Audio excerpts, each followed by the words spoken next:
as McQuaid prepares to kick off. The Knights looking as strong as advertised. They definitely look like a good team, good quality players. They're not beating themselves, and that's usually the norm with a McQuaid type team. They usually don't beat themselves. Let's see, they're about to kick off.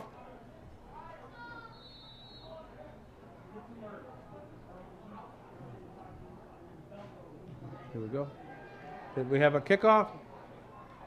Okay, and it's called down in the end zone. I guess it's officially down there. Gonna bring it out to the 20. Freddie Brock caught it. It's a touchback.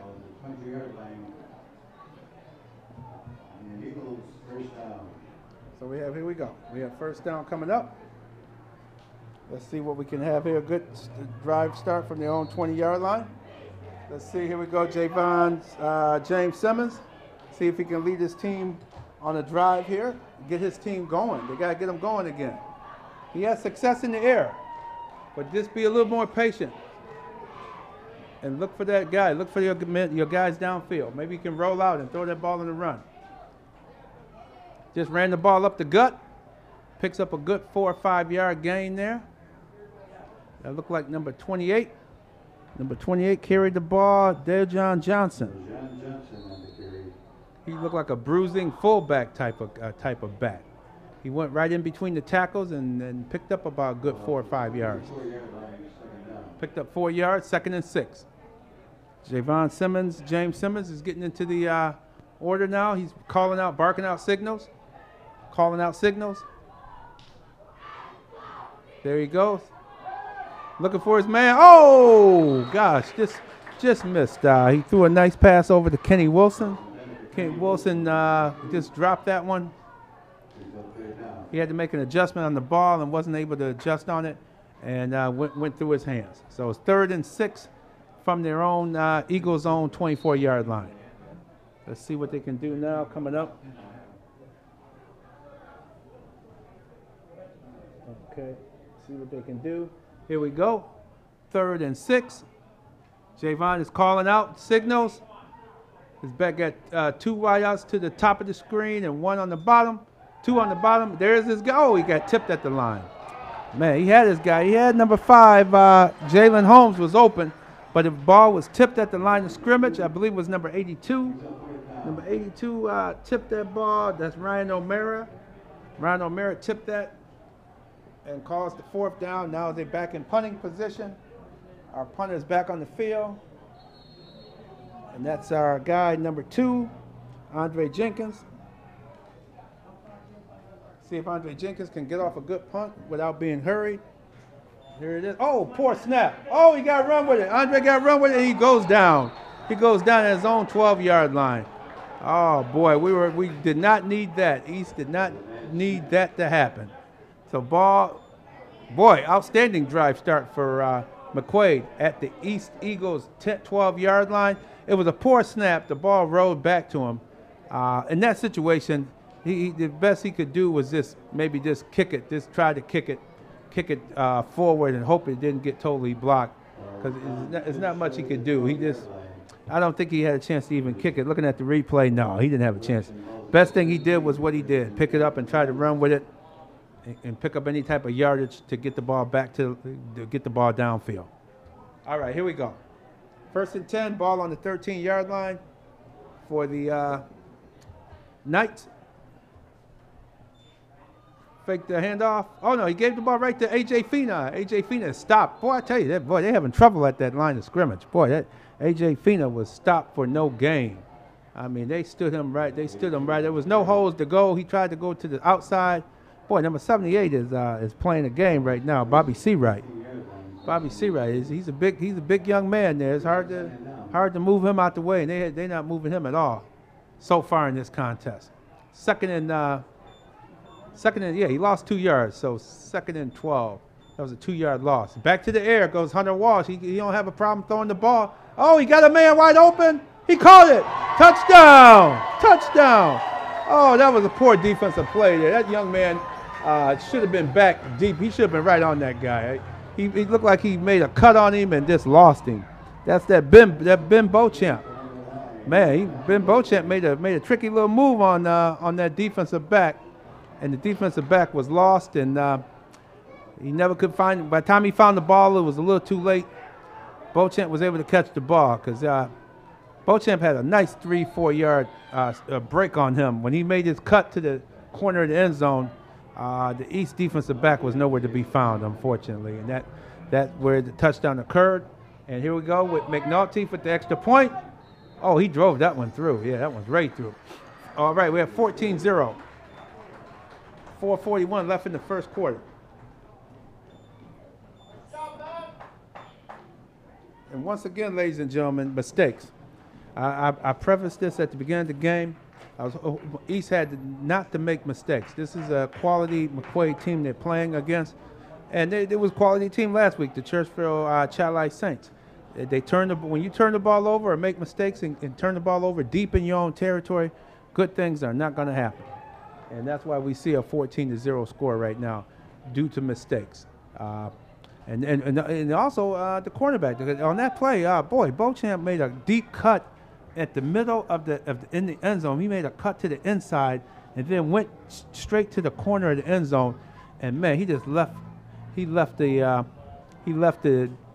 East defensive back. Oh man, he left him in the dust. I'm sure he don't want to see highlights of this game or that particular play. Man, that didn't look good right there. But here we are, ready to kick off again. McNulty has that ball ready. Referee signals him for the kick, and here we go. Another deep kick. Oh, they ain't not even going after this one. It's back deep in the end zone. First and 10 at the East 20-yard line. Hopefully East can come out here and make some plays. They got to make some plays to get back in this game, else it's going to be a long evening for them. Got to start making plays.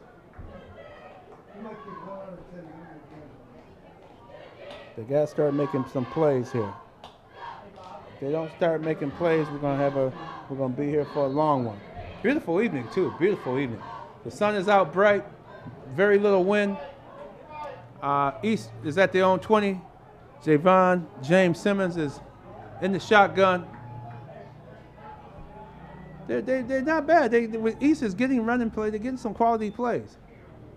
Handing off to the bruising fullback, Deljon Johnson. He didn't get upfield. Looked like he might have lost a yard. So it's going to be 2nd and 10. 2nd and 10 from the 20. Because he just got to the line of scrimmage. No gain. Let's see what he can do. See what can happen here. See if they can make a play here and get this ball going downfield. East has to come up with some plays just to alleviate the rush, because McQuaid is playing very well on their defensive line. Let's see, here we go. A little movement on the McQuaid defensive line. They fake. Oh, nice fake. Oh, ran right into a would-be tackler, Mike Maloney. Mike Maloney took the quarterback down. Gain of 1 yard. Going to be 3rd and 9. See what they can do on 3rd and 9. All right, going to 3rd and 9. Okay, going to be 3rd and 9.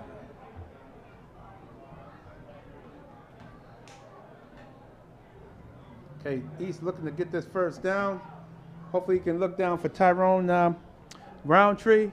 Tyrone Roundtree's out there. Malik McCrary is out there. McCray.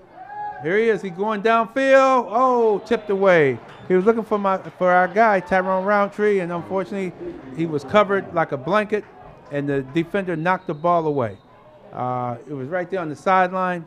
So it's going to be 4th down, and hopefully the punter can get the ball off this time, get a good snap, get the ball, and can get this ball punted downfield. Hopefully he can get this ball downfield. And they got to get this ball, and then hope for a good defensive stand, because you don't want to get this game to get out of hand early here this evening. See if they can punt the ball downfield. Oh, a little bad snap, but this time he was able to punt the ball. Nice, very nice punt. Boy, for being under duress, this young man can kick that ball. Man, he really can. Nice, Chris Washington. Nice punt. Nice punt. He said, boy, that ball is not getting back to him like it should. Ball bounced, picked it up. He was able to kick it, and really kick it very well. Because he really wasn't. He really just took one step and bam, had to kick it. So nice job.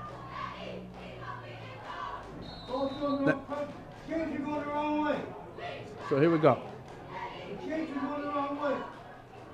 Okay, we got 1st and 10 from McQuaid. Once again, another excellent drive start from their own 46. Yeah. Oh yeah, we see just the stakes are going in the wrong way there. As we see, they gotta change that. Yeah, they gotta change it. Somebody didn't catch it there. Thank goodness they caught it.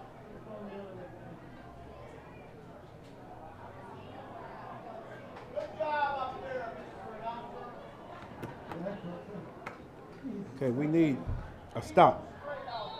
East defense needs to come up with a big play to slow this team down. Hand off to A.J. Fina. Fina stopped for roughly a 1-yard gain. Very nice stop for A.J. Fina. Nice stop on A.J. Got him stopped. Nice play. Number 12 got in there. Everybody got in there, made a play. Javon James Simmons, our quarterback, made a nice stop in there. He got in there on that play. I guess, heck, he's been getting hit all game. Glad. I guess he said, hey, it's the turnabout fair play. Let me lay some leather on somebody from the other team as a defensive player. So that was a nice stop. 2nd and 9. Walsh goes from under center. He's under center now. He might be looking for his guy. See if it looks like a running formation. Yep, he hands off again. Oh, number 9, Beauchamp. Busts through. Oh, he keep moving. Oh, that's not Beauchamp. That's number 8. That's A.J. Fina. A.J. Fina. Oh, he broke loose this time. This time, A.J. Fina gets a big gain. Good run. Boy, they trapped. They did a trap play on the tackle here. Very well executed trap play because they opened up. And that whole side opened up. The left side opened right up, and he came right through. And boy, the secondary, he was a lot of trouble for the defenders to make a tackle on. But they got him down at the 29-yard line. 1st and 10 for McQuaid. Another good play. Here they come again. 1st and 10. Walsh barking out signals. Calls A.J. Fina back behind him. Fakes it to him. Looking deep. He wants a touchdown. He going in the end zone. Caught. Touchdown. Or is he out of the end zone? Was he out of the end zone? No, he wasn't. Touchdown. Ben Beauchamp. Oh, my gosh. They're making this look a little too easy right now. Ben Beauchamp on the 28-yard touchdown pass. Boy, Hunter Walsh throws a nice ball. He throws a very nice ball. You got it. He hung it up there for him, and Beauchamp just ran right under it for a nice touchdown catch.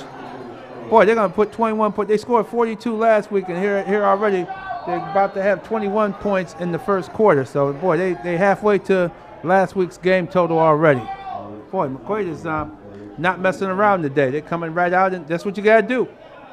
Come out and jump on the team right away. Kick is good. 21-0. McQuaid Jesuits, Knights, on top of the East Eagles. Well, I tell you, once again, they're not making mistakes. They're not making mistakes. They come out here tonight. They're playing very good ball. They're playing good, aggressive football. The type of ball that you expect to be seen out here. They're playing very well. They're not wasting time. They're making plays, and once again, no mistakes. You do not see mistakes being made here. You're seeing these guys make plays. East coaches got to talk to his guys and get his guys calmed down and ready to make some plays without mistakes. Yeah, we're seeing a lot of mistakes out here. So 1:39 left in the first quarter. McQuaid Knights 21, East Eagles 0. McNulty gonna wear his leg out tonight, man. He's kicking off again for the 4th time.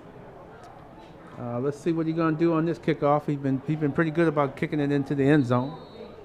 Look like he might get this one in there as well. There it is, into the end zone as expected. All right. All right, drive start at the 20 for the East Eagles.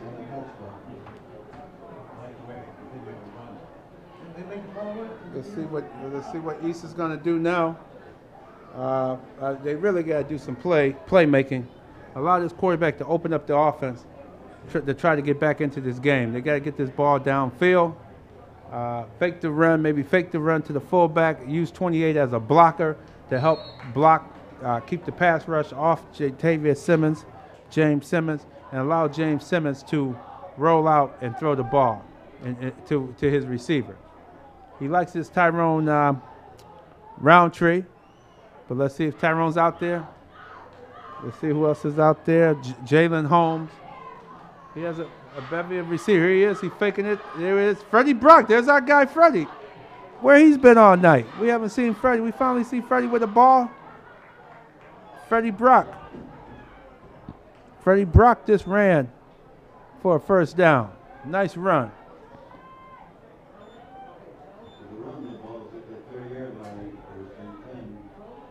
Yeah, there we go. He answered my question. We need more Freddie Brock. We haven't seen him. He's been quiet. You get the ball to him, he's automatic excitement. Hard to bring down. Here we go. James Simmons calling signals. Here we go. Fakes to Brock again. Fakes to Brock. This time Simmons runs with it. Oh, there you go. Two well-executed plays in a row. This time he faked to Freddie Brock. Gave the ball, James Simmons tucked it back in and ran it itself and picked up about 12, almost 15 yards on the carry. That's what you gotta do, East. You gotta mix it up. You gotta run the ball. You gotta get them off balance with some off balance run plays or off balance pass plays. Get the ball. One-on-one on the clock, Mr. Murphy. Get them off balance. You gotta get them off balance. Gotta get these guys off balance. So here we go. First and 10 from the 44. They adjusting the clock, making a slight adjustment with the game clock. There we go, and now we're ready to play again. Here we go. First and 10 for East. Hands off to Freddie Brock coming this way. He gets a block, picks up about 2-3 yards on the carry. That's what you got to do. Keep getting positive yardage. Keep getting positive yardage, making plays. You got to keep getting that positive yardage and making plays here. The play calling is getting better. James Simmons, maybe he may come with a play fake, go with a pass play down the field, but you got to keep the Knights defense off balance. You got to keep them off balance. You have a lot of good speed on your side of the ball as well. Use that speed, get your guys down the field. Here we go. He's calling signal. Oh, 34 look like he wants to blitz. 34, 37. Two linebackers. Yeah, here they come with a blitz. Oh, he kept it. Oh, now see, that would have been a good play for a pass play. For fake it, because they were blitzing. They let you know they were blitzing, and East did not take advantage of that blitz call. They shot the gaps, and the gaps are in between the tackles. Anytime you run in between, your linebackers or defensive player go in between the linemen. We call those gaps. And when you come through in between the linemen, you just busting through trying to disrupt things, and that's what they did. They disrupted that play in the backfield, and he faked the handoff to Freddie Brock. James Simmons kept it himself and picked up a couple yards. That's the end of the quarter. As we change fields, sides of the field, it's going to be 3rd down and 8. We got Mr. Fontenette is here today. He's a local legend. Got a lot of legends out here today. Yeah, Mr. Fontenette is here today. He's here enjoying the contest. So we're going to have 3rd down and 8 yards to go. Maybe I even catch him at halftime, get a few comments from local legend, Mr. Fontenette. So we see what's going on here. As we have a timeout in the action, it'll be 3rd and 8. East at their own 47. End of the first quarter, McQuaid is up 21-0.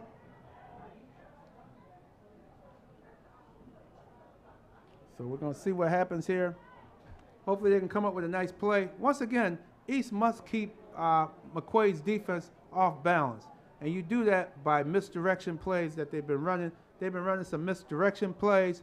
They've been running some nice, successful runs inside and running outside of the tackle when you run misdirection. And when you have misdirection, meaning you fake the ball one way and then run the ball the opposite direction of where you're faking the ball.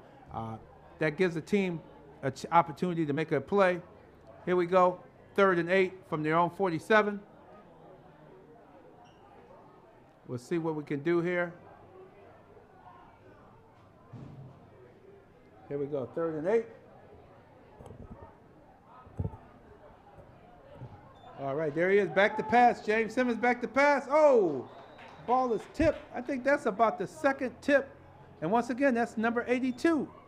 Number 82, Ryan O'Mara. I would stop throwing the ball over there at that Ryan O'Mara side of the field. Maybe look to the other side and start, or take a deeper drop and throw that ball over him, because he should not be knocking the ball down like this. This is about his 3rd deflected pass of the game already, and we just early into the 2nd quarter.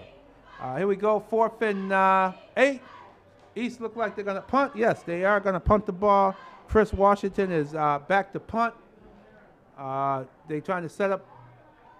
Hopefully he'll get a good snap this time. There you go. That's a better. Oh, that's him. He dropped the ball. But he gets off an end-over-end kick. Fair caught by Beauchamp. And the drive started at the 27-yard line of McQuaid. Excuse me. McQuaid starting from their own 27. The Chris Washington got to catch that ball. That was a nice snap.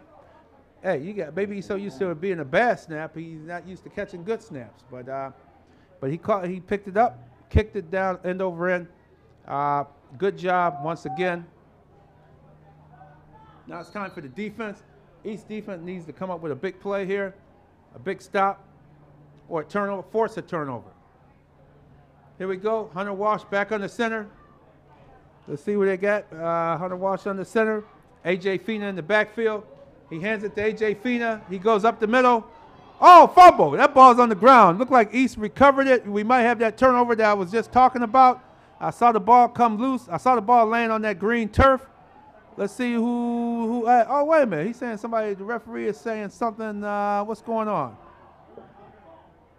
Oh, that was a fumble. Oh, my gosh. The referee is saying the man is down. Oh, my gosh. Did we have instant replay on that one? I don't know about that, because that ball was a good yard behind the running back. I don't know how he's saying the man was down. Oh, my gosh. I don't know. I don't know. Maybe I'm wrong on that. Maybe I didn't see it. But that ball was surely on the ground. The running back was moving forward. And we did not hear a whistle either. That was the other thing. I did not hear a whistle up here. But here we go. 2nd and 12. East came close to getting a turnover. Let's see if they can do it again. Here they go. Handoff once again. Oh, they got him this time. They got him down once again. A.J. Fina tried to pick up about 2 yards on that run. Boy, it looked like they had starting to put some put that helmet and some leather on him. He dropped that ball the last play, but this play he held on to it. Let's see what happens here on 3rd down, 3rd and 10. I predict a pass play. Hunter Walsh might be going back into his passing mode. He already have number 8, A.J. Fina, out in the slot. He has number 5, Sean Emmett, and as a wide receiver. He has Beauchamp on the other side. He has an empty backfield. That tells you he's going to pass the ball, everybody. Look for this pass play. Hunter Walsh is calling out signals. There he is. He jumped it. Oh, short, incomplete. Tried to hit his fullback, Jared Zito, but Jared Zito could not get to the ball, lost his footing, and went down. Incomplete pass. 3 and out. That's a big series for the East defense. Very nice series for East. Now they got to get the ball, and now they got to do something with it this time. Hopefully they can move the ball. Continue as we were just talking about earlier, going with the misdirection. Misdirection play seems to be working so far here in the 2nd quarter. I think they found something with that misdirection. Here we go with the punt. Nice punt. Call for the fair catch. It's caught. That's a very nice punt by Jared Campbell. Jared Campbell, boy, he hung that ball up there. And number 1, Malik McCray, Caught it, called for fair catch, caught it. So it's going to be 1st and 10 East at their own 35 yard line. Hope you're enjoying the contest and the call of this broadcast. Remember, support city schools. Support them. Support the school in the community where you live, wherever you live. Support the schools. These young people out here are giving a good effort, so support them. The City Catholic League, support the City Catholic League, and come on out to a game and support these young people. Okay, 1st and 10, their own 35-yard line. The Eagles lined up. James Simmons in the calling, get ready to call. Now he's looking at his playbook, play on his wrist. He look like he's ready to make a call. Let's see what he's doing. He's calling signals, maybe changing the play at the line. And now we got, what we got? Timeout. East called time. Looked like it was a little confusion. Let's see. That's tough to call it. That's when you have a young team, sometimes it happens. They just got the ball. They should have knew what the play was going to be, or decide to option out of that play. You don't want to use a timeout right when you just came back on the field. But they did. 10 minutes, 22 seconds left in the second quarter. East is get a good drive start at their own 35-yard line. Let's see what they can do with this series. Hopefully they can move the ball down and be able to make some plays here. Once again, misdirection. I'm looking for some misdirection from East. Maybe get the ball into Freddie Brock. He's been kind of silent tonight. Freddie Brock had a heck of a game whale of a game last week. Get that ball in his hands. Also looking for number 5 to come up with some play. Jalen Holmes, Tyrone Roundtree, Malik McCrary. Let's get these guys. Where are these guys at? Let's see. Let's get the ball to them. James Simmons got to get the ball to these guys. Here we go. From the shotgun. Let's see what we got going here. Hands the ball off to number 6. Oh! The play took a little too long to set up.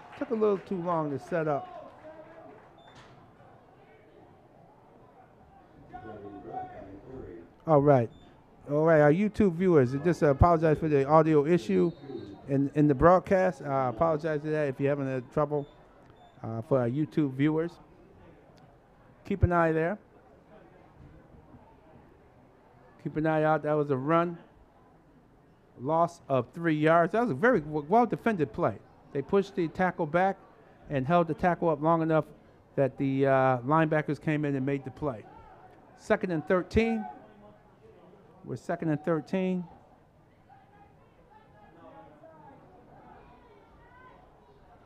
Okay, we're working on the audio issues. Oh my goodness! Oh man, there you go, boy. That was a rough play there. James Simmons took a high snap.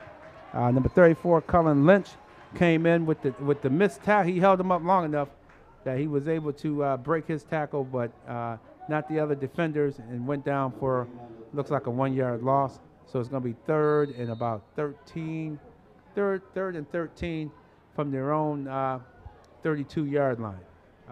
This series is not working out so far for the East Eagles. Got to get the ball and get this ball downfield. I would suggest a rollout. Roll out Simmons, but don't run with the ball, Simmons. Roll out and get the ball down to a receiver. If he can just roll out, because he's not getting a lot of time up the middle. He's not getting a lot of time. Freddie Brock is in the slot. Maybe get Freddie Brock. Boy, here we go. What we calling? Illegal procedure on number 1. They called it on number 1. They said number 1 move, Malik McCrary. He actually was telling the wide receiver to move up himself, and by him doing so, that must have been telling him that he was at the line. He shouldn't have been moving at that time. So that's a 5-yard penalty, another mistake. That's the key, the mistakes. The mistakes will get you every time. Let's see what happens here. 3rd and 18 as East keeps backing up. James Simmons calling signals. Offside. Legal procedure. Number 6 took off. Kenny Wilson.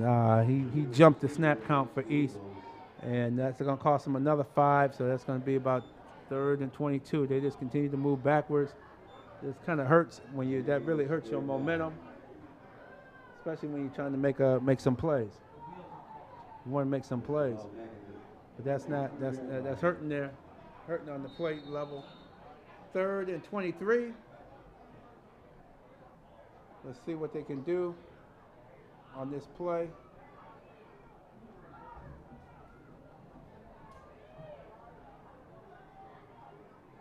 Here we go. He drops back. Look, there you go. Get the ball down. Get him out there. Oh, he just overthrew him.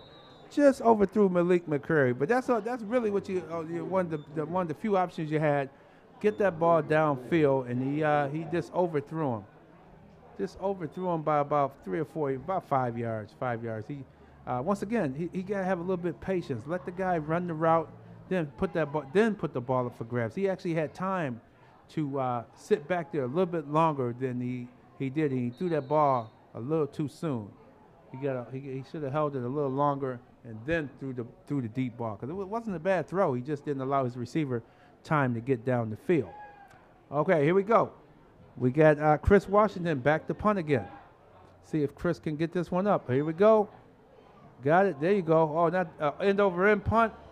Comes to midfield. Beauchamp picks it up right at midfield. He cuts back. He's going backwards, trying to make some moves, and he's caught and surrounded at his own 45. So he lost about 5 yards on that punt return.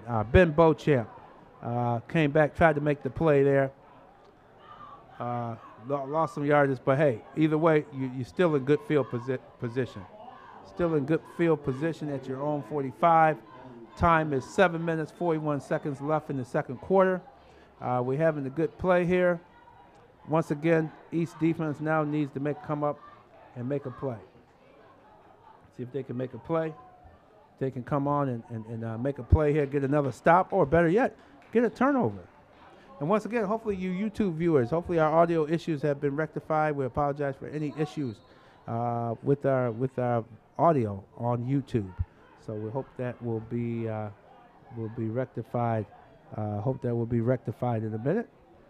So here we go. Goes back to pass. He's rolling out. Hunter Walsh throws it right to number 5. He completes it to Sean Emmert.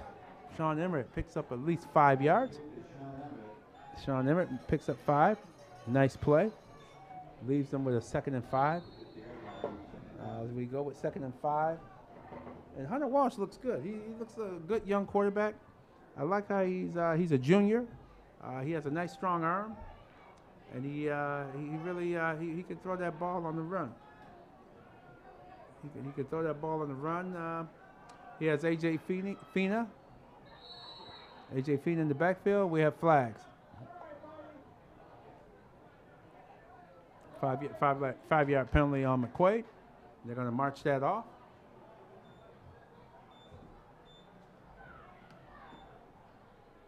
Against the Knights, 5 yards. Slow back to the 45-yard line,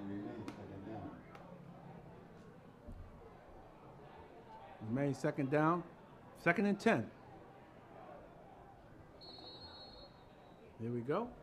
Hunter Walsh calling out signals. Got A.J. Fina. He moves him out of the backfield. Looks like he's going to go deep.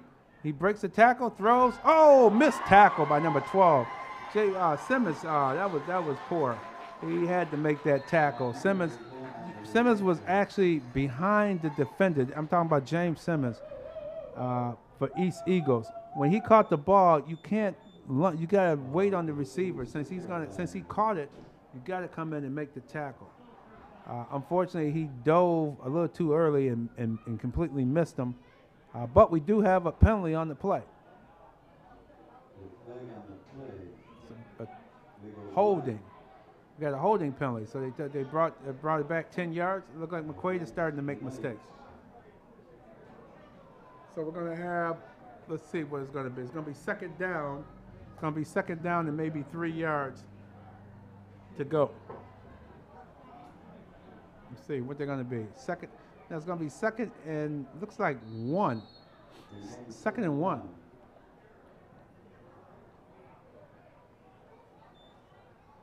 So 2nd and 1 from the Eagles 44-yard line. Hunter Walsh barking out signals. Fakes it, throws over the middle to number 17. And he makes the catch. Number 17 is Kevin Fox. Boy, these guys are some large receivers. Kevin Fox is a big kid. Man, he's a tall kid. Made a nice catch. Once again, East is coming up just a little bit too late on the plays. They're allowing the guys to make the catch. You gotta almost be there when they make the catch, you gotta be there to hit and tackle the receiver. Right now.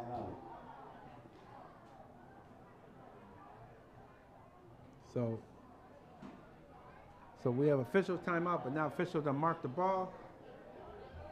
1st and 10 from the 34-yard line. Let's see, we have Hunter calling signals. He's looking down. He looks, oh, fakes. He pump fakes, going deep. He's looking for 34. Incomplete. Just barely overthrew him. Just overthrew Colin Lynch. He was looking for the running back. That's a fullback. Man, he had a fullback running deep downfield. And he was well covered. The only way he could have hit him was on that outside, and he overthrew him to the outside. So very well defended. That play was very well defended. We go to 2nd and 10, and we'll see what we have next. But I'm very impressed with this Hunter Walsh. He gives a nice little head fake, pump fakes, but that didn't fool the defender on that play. He stayed right with him. Hunter Walsh has A.J. Fina in lone person in the backfield with him. Let's see if A.J. Fina, he hikes, looks around, fakes, throws to the side. Oh, that's a penalty. Guy was hit in the back. Oh, man, nice tackle. But we got a clip. I believe it's on number 32. Number 32 clipped the guy in the back right when he caught the ball. So that should be brought back because that was right in front of me, right in front of us, right here, right in front of the McQuaid bench. It was a clip on number 32, by number 32, Mike Carnes. He clipped number 5, Sean Emmert, as the receiver was catching the ball. And you cannot clipping or hit anybody in the back.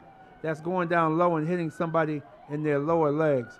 He took him down rather hard there, and the right in front of the referee too. So the referee threw that flag right away. So they're going to march that off. We have an injury timeout because Sean Emmert is slightly shaken up, and now he's getting up and he's jogging off the field. Thank goodness he's not hurt by that clip. But he's playing hard. I tell you, East gives you a good effort. There's nothing wrong with effort here. They give you effort. They just got to quit making mistakes and make some plays to turn the ball, to get the ball back. Stop turning the ball over. It's 2nd down. Just a good time to get a stop here. As McQuaid now is McQuaid is now making penalties. That's about their 3rd penalty on this drive. So here we go. It's going to be 2nd and 15 from the Eagles' 40-yard line. Hunter Walsh is calling signals. He's looking around.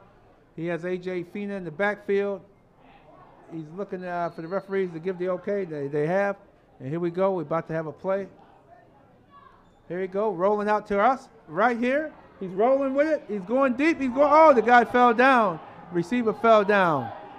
Ben Beauchamp fell down coming across the field. Incomplete pass. It's going to be 3rd down. 3rd and about 15. 3rd and 15 from the 40-yard line.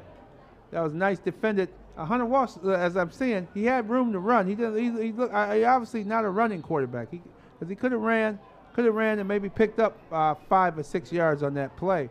But he decided to roll out and then throw it at the last moment before he reached the line of scrimmage. Here we go. Hunter Walsh calling signals. He has his buddy Fina waves out to the right side. He comes out again. He's looking deep downfield. He throws. He's looking for his guy. Incomplete. Looking for Beauchamp once again. Incomplete. We might have a holding penalty. I think it was, they threw a flag. I think we might have holding. It was a very late flag. Referee threw a very late flag because the teams were already back up field. And the referee decided he just threw a penalty, a flag. I don't know what. Oh, sideline warning. He's giving a sideline warning. Because I think the East bench was upset because it did look like it was a hold here in the backfield on one of their linemen. Number 58 was coming strong. Noah Al-Hakchima, he was coming real hard, and I think he was grabbed there. He was held there a little bit. McNulty back to punt. Oh, it's over his head. Uh-oh, here we go. He goes down. All right, okay, now the ball turns over. That's a big mistake right there. Now, East has an opportunity with an outstanding drive start from the McQuaid 38-yard line. That's the type of plays you got to capitalize on this type of play. The ball went over McNulty's head. Excuse me, Jared. That was Jared Campbell. Jared Campbell, number 81, is the punter. And the ball went over his head, and he did the right thing he didn't try to pick it up and run with it. He just dove on it to save them any other problems. Okay, here we go. We have our chain crew there is having difficulty of getting in position. Here they go. Maybe they thought it was a TV timeout or something. I don't know, but our chain crew is in place now. 6 minutes, 21 seconds to go, second quarter. McQuaid leads 21-0 over East. All right, James Simmons calling out signals. He has one man in the backfield with him. All right, here we go. He's looking downfield. Got all day to throw the ball. Roll out now. Take off. There you go. Oh, there you go. He took a couple shots too. Took a couple hits there. Number 17 laid the lumber. Kevin Fox. He looked like he likes to hit because he definitely put his shoulder down. And when you don't like to leave your feet as a running back or a quarterback, but he left his feet and he took a shot from Kevin Fox on the play after an 8-yard gain. Very nice play. But that's what he has to do. James Simmons has to be patient. Be a little more patient with the ball. Fake it. Look a little longer. If you can't find your receiver, then take off. But don't take off right away without really looking. Now he says maybe they're starting to calm down. He done took a few hits, and now you're getting, because a lot of times that's all it takes is to get hit a few times, and you start saying, oh, wait a minute, I got to do something a little better than this. We have a legal procedure. 5-yard penalty. So now it goes back to 2nd and 8.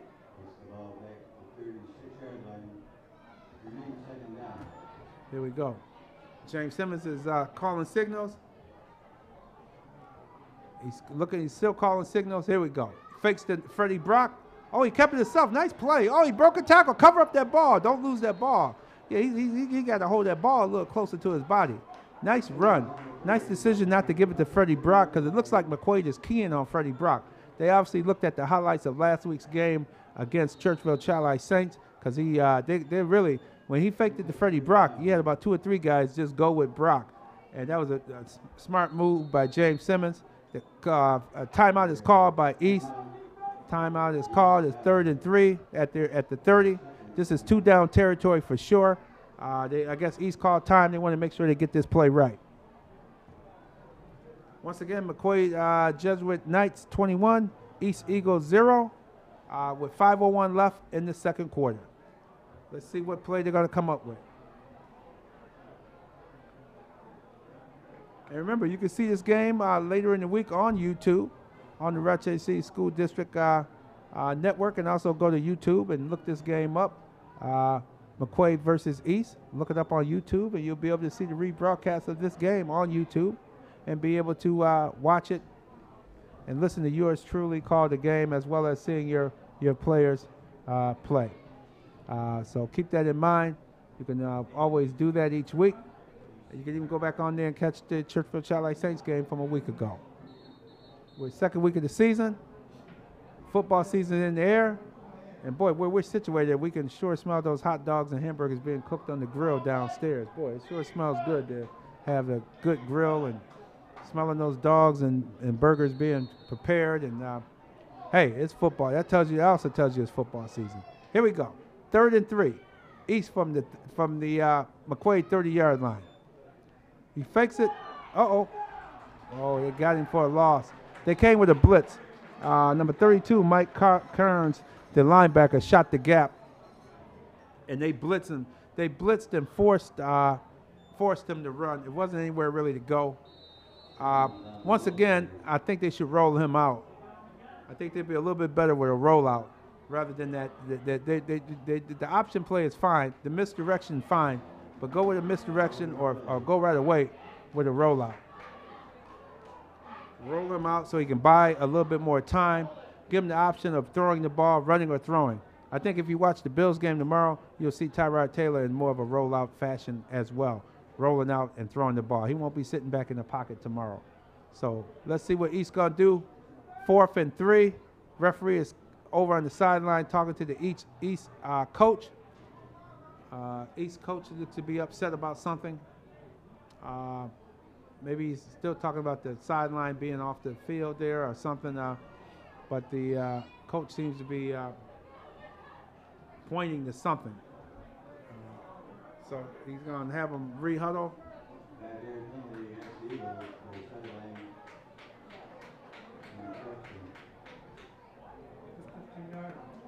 Sideline infraction.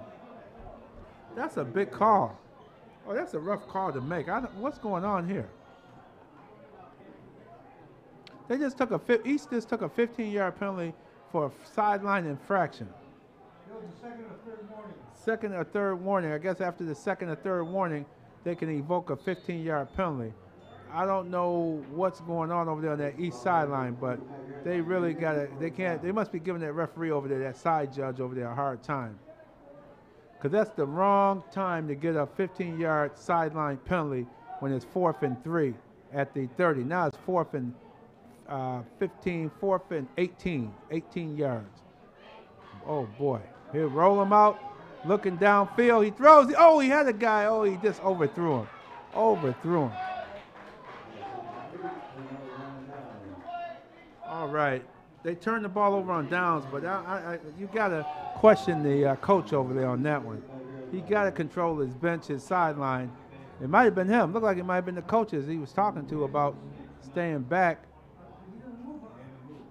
They must didn't move or something when the referee asked them to move back. You got to move because you can't just do that. That's on the coaches right there. You can't blame the kids on that. You got to control your sideline, and that's the head coach's job. Control your sideline. Make sure everybody is off the field, back where they're supposed to be. First down, Walsh throws it to number 17. He picks up about 8 yards. Nice catch. We had 3:55 to go in the second quarter. 3:55 to go in this second quarter. Been an entertaining game so far.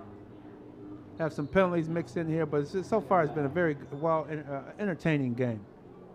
But East got to get it together. They got to get it together. Here we go. Walsh throws again. They're coming with the short passes. Okay, now they're coming with short pass. They're coming with a short passing game. Last time in the series it was deep balls. He throws a completion to number 32.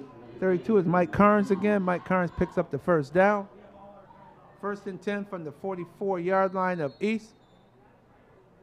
Time is 3:28 and ticking in the first half. Yeah, East got to play with emotion, but play within their emotion. Play within their emotion. And it starts from the head coach on down. That's why it's so important. That play should have never happened there on the sideline, getting a penalty on 4th and 3.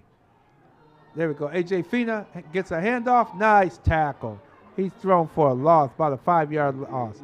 I tell you that the front line, the defensive front for East has played last week and so far the first half of this game. They've been outstanding. They played very well for East. They got to get their offense going. That was a nice stop of A.J. Fina. A.J. Fina tried to take it to the outside, and he was thrown for a 5-yard loss. Okay, here we go. 2nd and 15.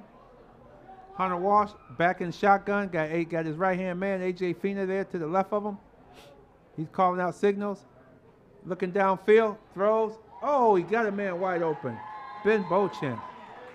Man, Ben Beauchamp. Hey, we got to keep an eye on him because he must be doing some heck of a moves out here because he was wide open. The defender was about another 5 yards behind him when he turned around to catch the ball. Yeah, Beauchamp, nice catch by Ben Beauchamp.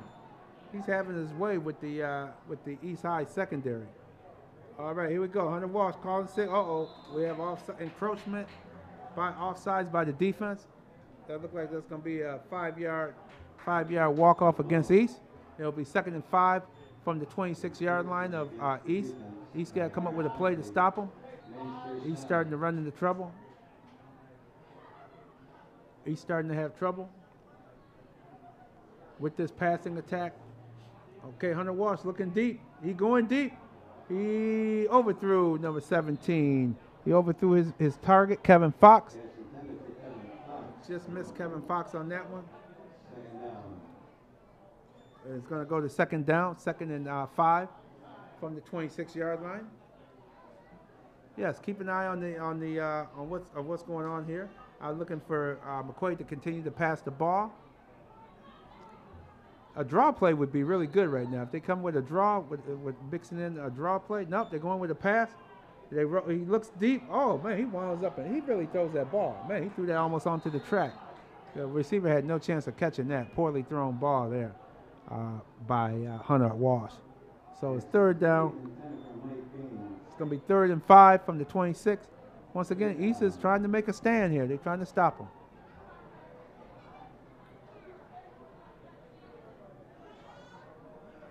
So here we go. 3rd and 5 from the 26-yard line. Let's see what East can come up with on this play. 3rd and 5. Beautiful sunset this evening. Boy, the sun is setting so nicely out here. All right, 3rd and 5. There's A.J. Fina, the handoff, and boy, he ran right up the middle, and he picks up about 3 yards. He's going to be about 2 yards short of the first down. It's going to be 4th and maybe 2. They're coming in with the kicker. I believe that kicker is coming in, Alex McNulty. They're going to have McNulty try a field goal attempt. Yes, here comes Alex now. So it looks like he's going to try a 32-yard attempt.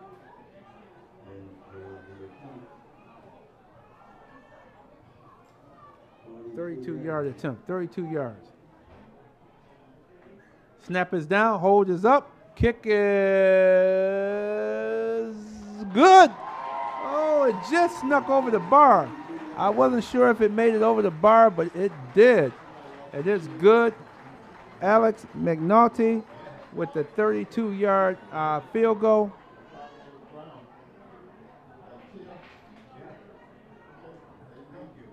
Very nice kick. Very nice kick. Hunter McNulty makes the kick, puts them up. McQuaid Knights 24, East Eagles 0. Once again, the East defense isn't that bad. They playing a good game. They just making a few mistakes. The few mistakes are getting them again. Once again, the mistakes is what slows you down. That's what the difference between winning and losing. Hopefully, East can make this look respectable. We'll see here as they're about to kick off. They have 1 minute and 12 seconds left in the first half. The sun is starting to go down. The lights are starting to take effect on the field. And East is might be able, they need a big return from Freddie Brock. Maybe Freddie Brock may get this one like he did last week and take it all the way. We'll see here, because McNulty's been booting this ball out the end zone repeatedly. And here he is, goes. This one is, yep, this one is deep, out the end zone. Once again, boy, that's a good stopper from getting the ball, kicking that ball out the end zone. So here we come. 1st and 10 from their own 20. The Eagles get the ball at their own 20-yard line. Let's see what happens. See what the Eagles are going to do. Once again, I would go with the rollout. I'll roll him out. I'll see what this young man can do on a rollout. He has a decent arm.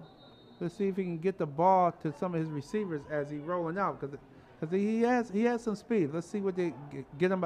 Hopefully he can break containment. Here we go. He's back to pass. He looks over here to the side. Oh, he throws a bad pass. The receiver was open. He just threw it too low. He was looking for Tyrone.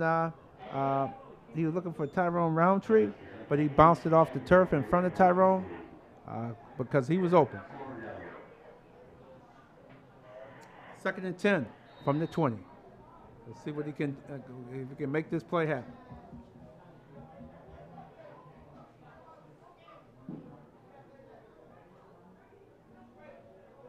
All right, 2nd and 10 from the 20. You hitting that ball off? Oh, nice. Freddie Brock turned the corner. Oh, man, he took a shot. But he picked up a first down as he took that shot. can't. He left his feet there. It's tough when you leave your feet. Hey, anything can happen. Usually you get you end up being airborne, and that's what happened. He was hit and sent flying. But he was sent flying for a first down. They actually hit him. He picked up 2 extra yards. So a 12-yard gain by Freddie Brock. James Simmons back to pass. He looking. He throws it deep. He looking for his. Oh, number 1 didn't. Number 1 gave up on the route. Number 1 needed to run a little bit hot here.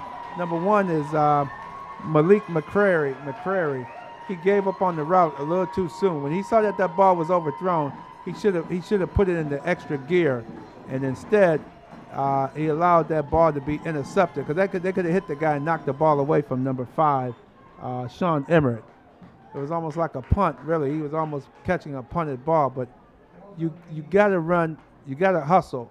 When he saw that ball was overthrown, that's when he was supposed to go a little bit deeper down there and try and make a play.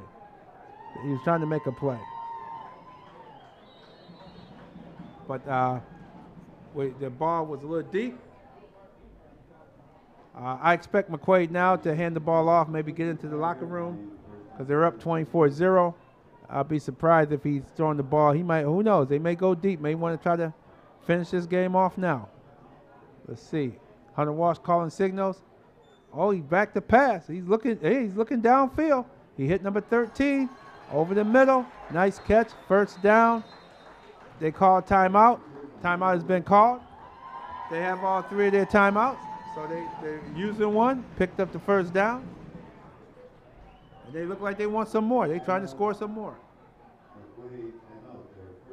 Yeah, if you look back on that last pass that James Simmons threw, the receiver slowed down instead of speed. When he saw that ball was overthrown, you can't give up on the play. You got to run. Even if you're not going to be able to catch it, you maybe in that case knock the ball away from your defender from catching the ball.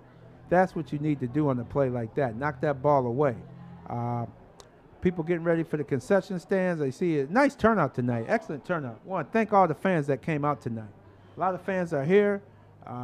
Both teams have a lot of support for this game tonight. A lot of people just went down to the concession stands. People are here having a good time, enjoying some Section 5 high school football.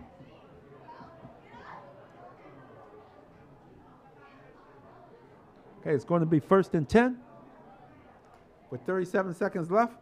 1st and 10 from their own 43-yard line. McQuaid with the ball at their own 43-yard line. Let's see what they're going to do here. First and 10. Here we go. Hunter Walsh backed it, rolling to the sideline. Throws to number 13 once again. He catches it and gets tackled. Michael Lippa once again with a nice reception. Boy, he has a lot of receivers. He's mixing it up. That's a good by Hunter Walsh. He's mixing it up, getting the ball to different receivers. Second timeout. Yes, Knights use their second timeout. Maybe they got a good field goal kicker. Maybe they're trying to get that ball into field goal range. See if they can make something happen with a field goal. Because remember, there's never enough points.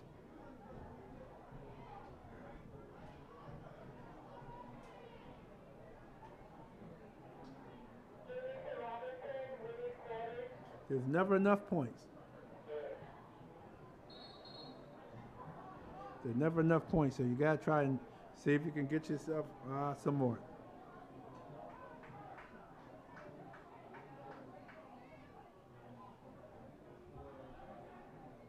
Okay, here we go.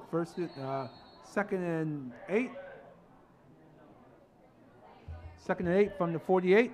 Hunter Walsh back to pass. Oh, he's being flushed out of the pocket. He gets hit there. He completed the pass to Ben Beauchamp. Now, see, something like that should not have been completed. The defender got to come up. Somebody got to come up and make a play. Make a play on the ball. Don't allow the receiver to make the catch.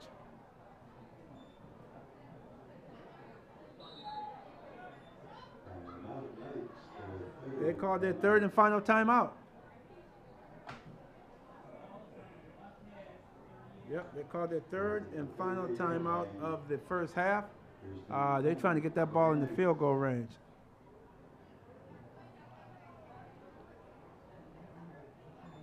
They're trying to get it in the field goal range, trying to see what they can do. Here we go. Here we go.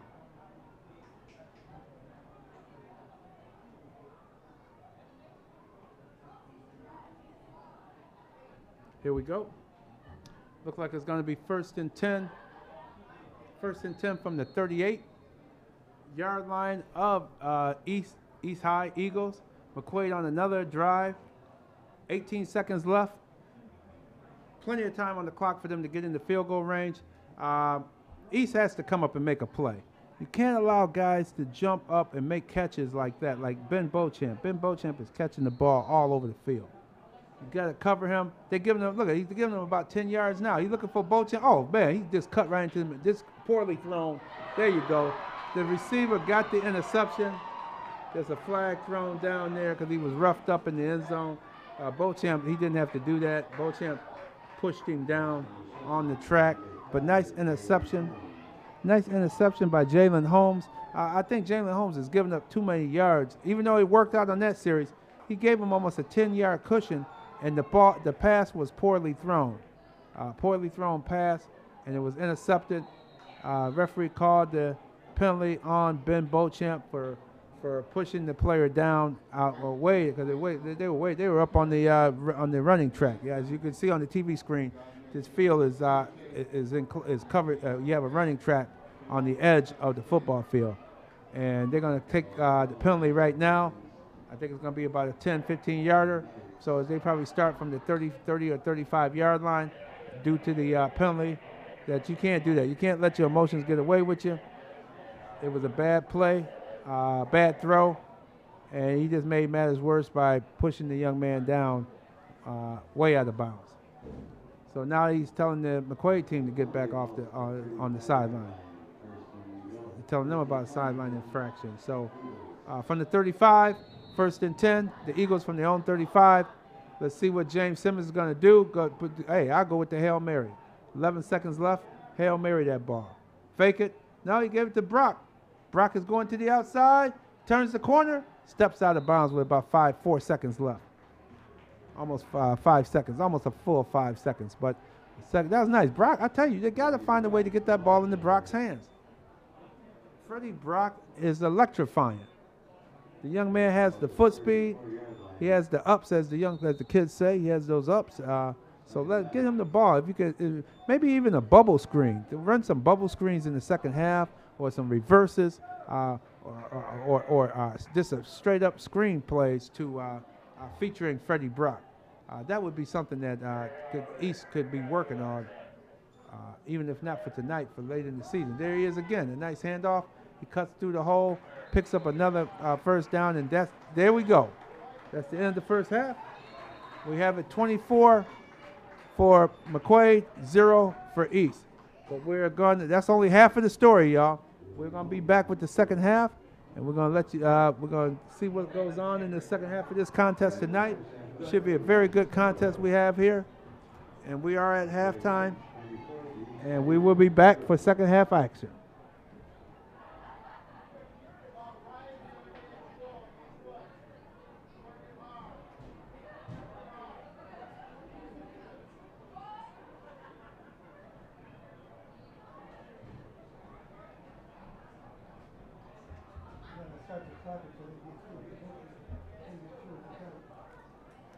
Whew.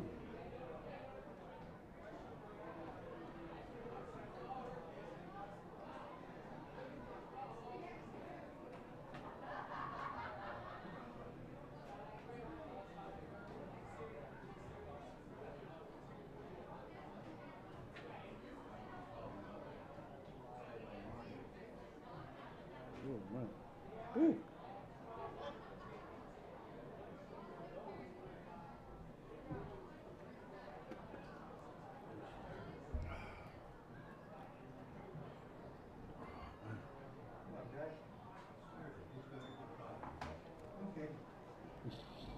It's RCAC, Rochester City Rochester City's Athletic Conference. Rochester City? Rochester's. Isn't RC Rochester? RCAC is the name of the league. It's not City Catholic anymore. Oh, it's not City Catholic No, no man, more? it's been that. No. Oh, man. It's City Rochester City Athletic Conference. Athletic Conference. RCAC. RCAC. Thank Okay. you. Let's write that down. RCAC. Okay. Thank you. My pleasure. RC.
Okay. Let's see. Where is this going to? Turn on mic 6. Oh, oops. All right, got that turned on. We're on the Rochester City School District Network. All right.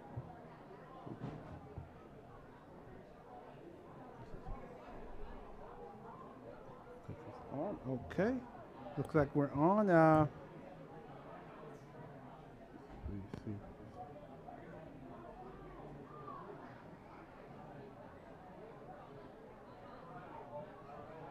Yeah, Adrian Collier, his brother went to Pitt, and he was when LaShawn McCoy came to Pitt.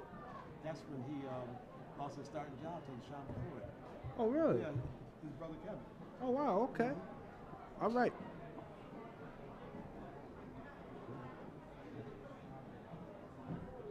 All right.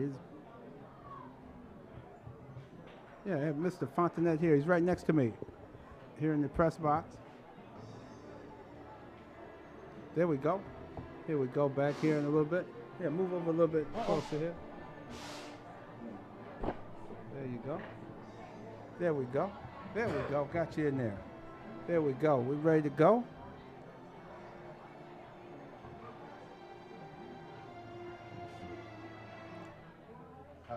Okay, here we go.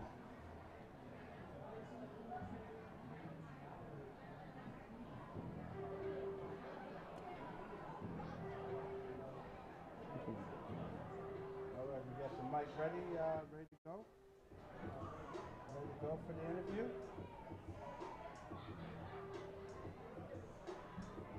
Okay, we're live. Here we go. All right, we're live at halftime. Yes, yes, indeed. We're live at halftime. Good afternoon, Mr. Fontanet. Let everybody know your full name. Good afternoon, George. My name is George also, George right. Fontanet Jr. That's right, George. Got the two Georges here today. And your son is one of the coaches, one of the assistant coaches for Yes, McCoy? McQuaid, offensive assistant. Offensive assistant. And he played, what school did he play for? He played at Churchville Child High School, then he graduated from there, then he went on to Syracuse University. Went on to Syracuse and had a nice career there. 4 Yes, years started. he played from 2000 to 2005 at Syracuse. 2005. Wow, that time goes fast. Announce you guys. I Sure remember does. those years. You guys are muted. How do you all right. Unmuted,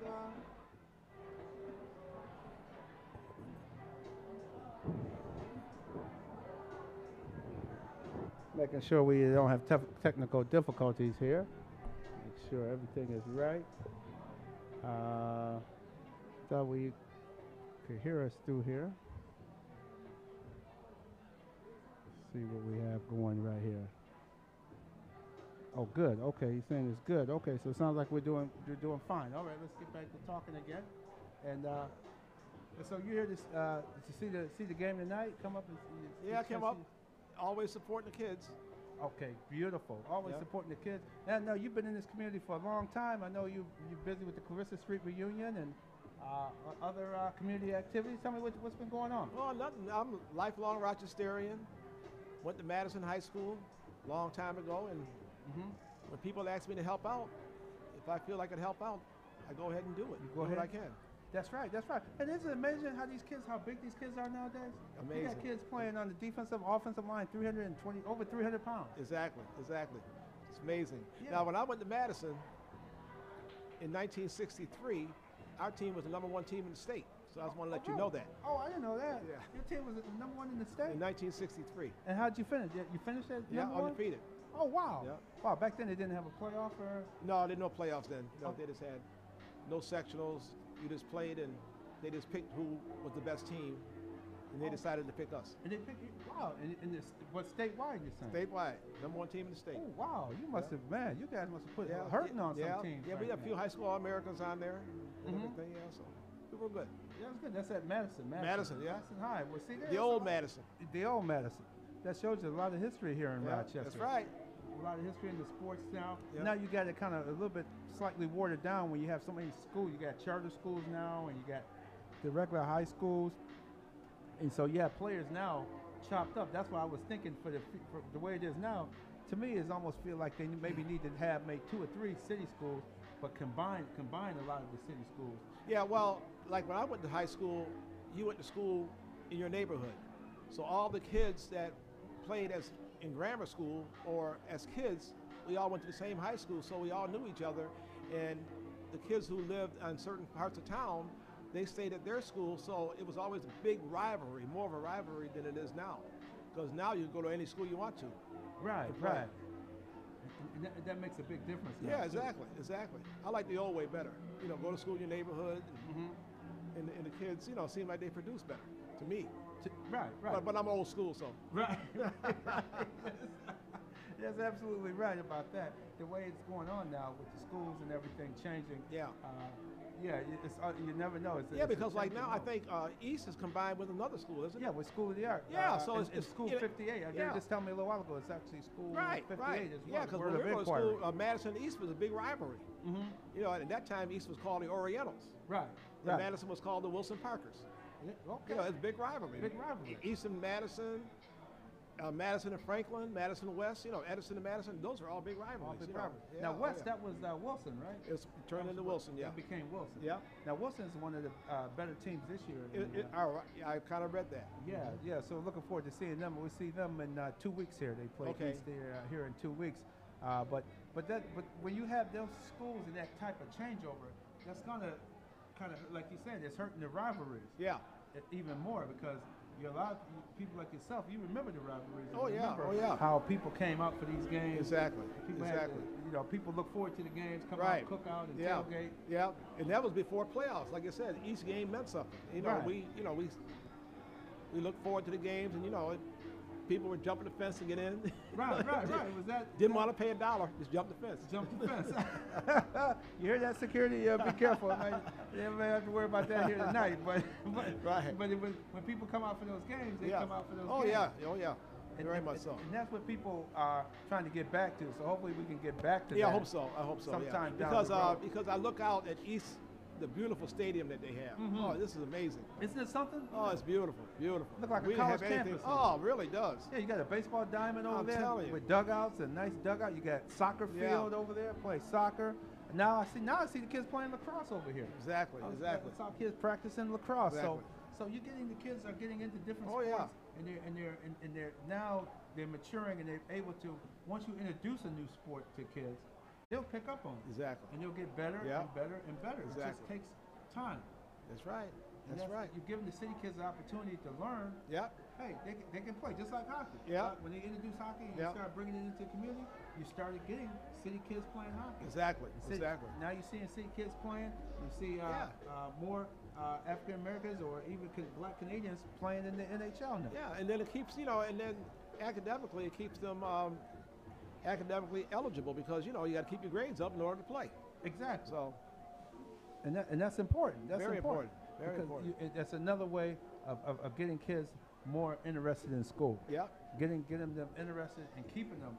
Not only that, keeping them interested. Yeah, that's for sure. In school and keeping that together. that's right. That's right. Because That's right. Because that's what you need. Right. You need that type of Yeah. enthusiasm. Well, that's why my son, you know, when he was offered the position at McQuaid about 3 years ago, he jumped at it. You know, he decided, yeah, you know, this is what I wanted to do. He also coached college for 6 years. Oh, he did? Yeah. Where was that? He started off at Brockport. Mm-hmm. Then he went from Brockport to Wagner in Long Island. Mm-hmm. Then he stayed at Maine for 2 years. Okay. And then he went to Campbell University in North Carolina for 2 years. Okay. And then after the head coach got let go, the whole staff got let go, so he ended up not catching on with anybody else. Mm-hmm. So he decided to come back to Rochester. Okay. And So- see, this is the business side of Yeah. sports. So your son, once again, his name? Andre Fontanet. Andre Fontanet. He played at Churchville Charlotte, Church, played yeah. at Syracuse Yeah. University. Then guess what? After the cheering and playing on the field, he found an opportunity off the field. Yep. He working, earning a living as a coach, and you could be an assistant coach. And it sounds like he's been at from Brockport to Carolina Yep. to Maine. Yep. So he's been with Division I AA schools to Yep. to schools. No matter what, that's what these young people got to realize. Exactly. That, hey, if you Exactly. like sports, maybe think about how can you make money at it. There it is. How can you make a career? I know a lot of these young kids right now are not thinking that way, but they really need to start thinking Yep. that way. And we as parents and fans of the game got to educate these kids There you go. that, hey, you can stick with football. You may not stick with football on the field, but guess what? You can do it off the field. There You you could go. be an assistant coach. You could be a trainer.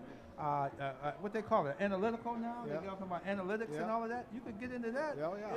and you can work in management. Many opportunities. Many for- opportunities. Many opportunities on not only on the pro level. People think of the NFL, but think of the college level. Yeah. Look at all those colleges. Yeah. There's thousands of colleges all across the Yeah. country that you could be some type of not only a coach or administrator working in the athletic department, or maybe become the athletic director. There you go. Yeah, we have a young lady here growing up, Maya Shaka. She's one step away from being an NFL referee. Wow. She used to play basketball in my backyard with my boys and Isn't that everybody. something? She was a good basketball player. Played at Edison Tech. She played at Edison Tech basketball. Went to college, Norfolk State, I believe. And now her playing days were over on the basketball court. Next thing you know, she took up refereeing, and now she's in the Conference USA, and she did the San Francisco 49ers preseason game Wow. with Kansas I didn't City know that. during this past preseason. She did the San Francisco at Kansas City preseason game. So Wow. she's on the list of possible next NFL officials. So you just don't know Yeah. where it would come. And like you said, we as parents and fans and the whole nine yards got to get them going. Exactly. And I see we're ready to start the second half. Yep. George, All it's right. been a pleasure. My pleasure, George. Glad to join you. Please, send Andre up at the end of the third quarter. Love to have him come I up. don't think you can. No, I mean, Oh, Adrian? Okay. yes, indeed. Adrian, have him come up, and we talk about him, and have him come up and say Okay. a few words as well. Thank you for Okay. coming up. Appreciate it. Okay. At the end of the third quarter? Yes. Okay. Here we go. We're ready to have the kickoff to start the second half. Once again, both teams back on the field. We're ready to kick it off. The ball has been set on the tee, and Chris Washington is ready to kick that ball off. Raise the sound up a little bit. I couldn't hear you. I couldn't hardly hear you. Okay. Here we go. Ball's kicked off, picked up by number 8, A.J. Fina. Is picked up and tackled. Well, he didn't fumble. It could have been catastrophe on that one. He bobbled the ball. The ball was bobbled. He picked it up off the turf and picked up 2 yards. Picked it up at his 8 and made it to about the 10-yard line. Be a drive start from roughly the 10-yard line. Oh, we have a flag on the field. What we have? Dead ball, unsportsmanlike conduct on East. Oh, that's a tough call there on East. Tough penalty. East got to control their emotions because you got them back. You have McQuaid backed up, and you want to keep them backed up. You don't want them out. The 10-yard line would have been an excellent drive start for McQuaid to start at their own 10. But now this personal foul. Oh wow, it's a big one too. It's a big personal foul penalty here. It's all the way out to the. Maybe it was from the spot of the foul, maybe, because man, I think it must have been from the spot of the foul, because this ball is now all the way up to the 25-yard line, and they had them back at the 10. They had them back. That's where you got to keep your emotions. You play the game, you play hard, you make a play, you make a hit, but you can't hit or lose your composure after the play. Here we go. First and a good drive start. Now it turns into an excellent drive start from McQuaid from their own 25-yard line. First and 10. Hunter Walsh hands the ball off to A.J. Fina. A.J. Fina. Oh, man. Boy, that pile just kept moving. We saw you could hear shoulder pads popping. And A.J. Fina picks up 5 strong yards. That was a carry. 30-yard line, second down. Boy, I think number 78, Bobby Seawright, had something to do with those shoulder pads popping. I think he got in there and got his shoulder pads right squarely on the ball carrier and put him down. 2nd and 5 from the McQuaid 30. A.J. Fina is in the I formation in the backfield. He hands the ball off to Fina again. Fina takes it. Oh, he breaking tackle. First down. Oh, my gosh. It looked like he was going to be stopped for hardly no gain, but he picks up the first down. Bobby Seawright, I think, was hit by his own man on the play. It looked like his elbow. He was coming in to make the tackle, and he grabbed at the runner, and I think that's when you heard the compile there, and he's down, getting treated by the first aid personnel for East. They're coming out to see about him because he looked like he was holding his arm or his elbow as he went down. East got to come up and make a play. Ball is at the 38-yard line. First down for McQuaid. While we have this timeout, the key is you got to get a turnover. Stop the ball. Slow him down. Slow him down. Slow them down because you want to get a turnover, get the ball back. Oh, good. He's up. He's running off the field under his own power. Good to see that. Young man, fans are clapping for him, and rightly so. He's up. He's running over to the sideline. Look like he'll probably be back in there shortly. So now it's going to be, after the injury timeout, it's going to be 1st and 10 from the 38. We have Hunter Walsh. Hands off to the fullback, number 47. Look like they're coming out with a running attack for the second half. Number 47 running hard. That's Jared Zito. Jared Zito picks up about 5 yards on the carry. It's going to be 2nd and 5 as now the lights are taking full effect here in the stadium as we're getting into darkness and the lights are taking full effect. So now we're into a night game. Here we go, 2nd and 5 from the 42-yard line, 42, 43-yard line. 2nd and 5, Hunter Walsh. They're running with an I formation. Is Zena? Oh, look at him. He grabbed him by his shirt. Oh, number 7. Nice stop. Nice stop. Luckily that wasn't a tearaway jersey, but number 7, Chris Washington with the tackle.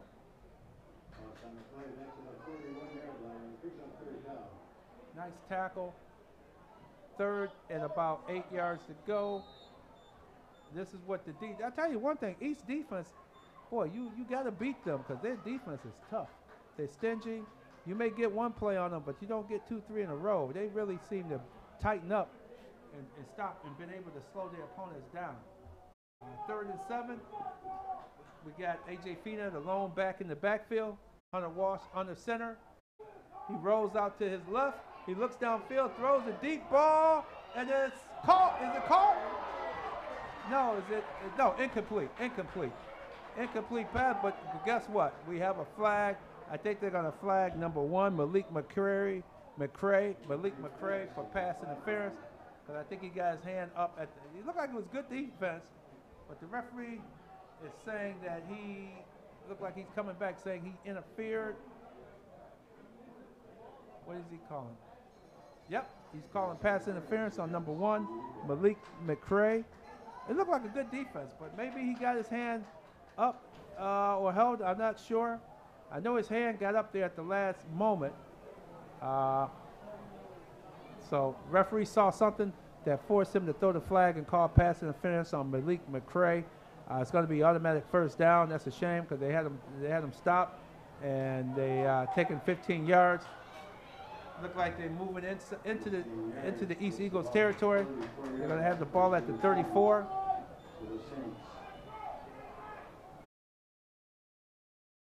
It looks like we may have a guest, one other guest coming up at the end of the 3rd quarter here. There's 9:28 left in the 3rd quarter, fans, but hopefully we'll be able to get this young man another outstanding Section 5 former athlete here with us this evening. Handoff to number 8. He stopped right at the line. Might be a loss of 1 yard as he was hit. Yeah, as A.J. Fina was hit by about 3 defenders there. Chris Washington, Bobby Seawright. Bobby Seawright is having a heck of a game. Number 78, Bobby Seawright is playing very well. He's playing very well. And he's playing very well. He's making some good plays here. And we got a penalty here, a penalty from East. And see, we were always taught when you're over the center, you should be the last one to jump off sides. And this young man jumped off sides, number 58. Noah Al-Hachami. Noah jumped off sides there. He's right over the center, so he should not be jumping off sides on a play like that. That should not happen. That should not happen. Hands off to A.J. Fina. Gets a hold to the left side of the line. Breaks it. Picks up about 6 yards on the carry. A.J. Fina is having a very good game. Man, he's running very hard. He's making the cuts. He made a nice adjustment. He bounced that play. That play was supposed to go inside, but he bounced it to the outside, and he picked up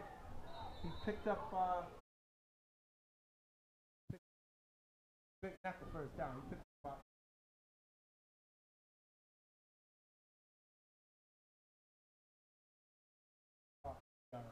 here we go. He tried to bounce it again. Oh, beautiful tackle. That's 70. That's that Bobby Seawright. I was just talking about him. Right now, he's my player of the game. If I have to pick somebody from East for player of the game, it's Bobby Seawright on defense, number 78. He's been all over the place. He's been busting up plays all night long for the East Eagles. His teammates are giving him good support. That was a beautiful play. I mean, he beat his man, grabbed A.J. Fina and threw him for a loss. 4th and 2. They're going to punt. He forced him into a punt. He's doing an excellent job.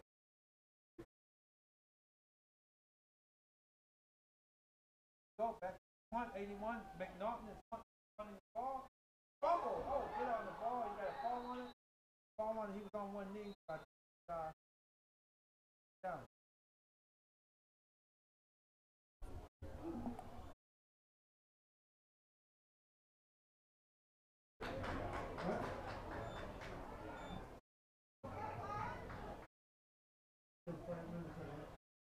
All right. Okay. Is it going here? Look like they're going to start, drive start. Like they're going to drive start from that 6-yard line? From the 6-yard line.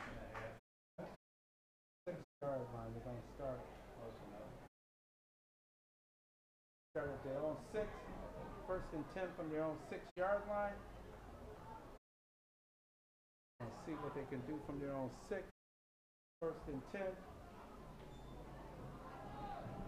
He hands off the ball. Not only thrown for a loss, 2-yard loss.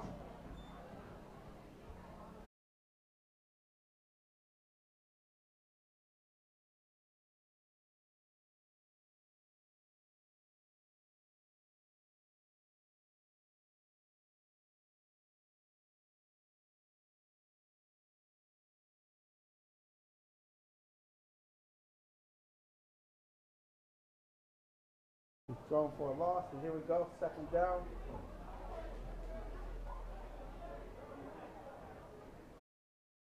Here we go. Oh.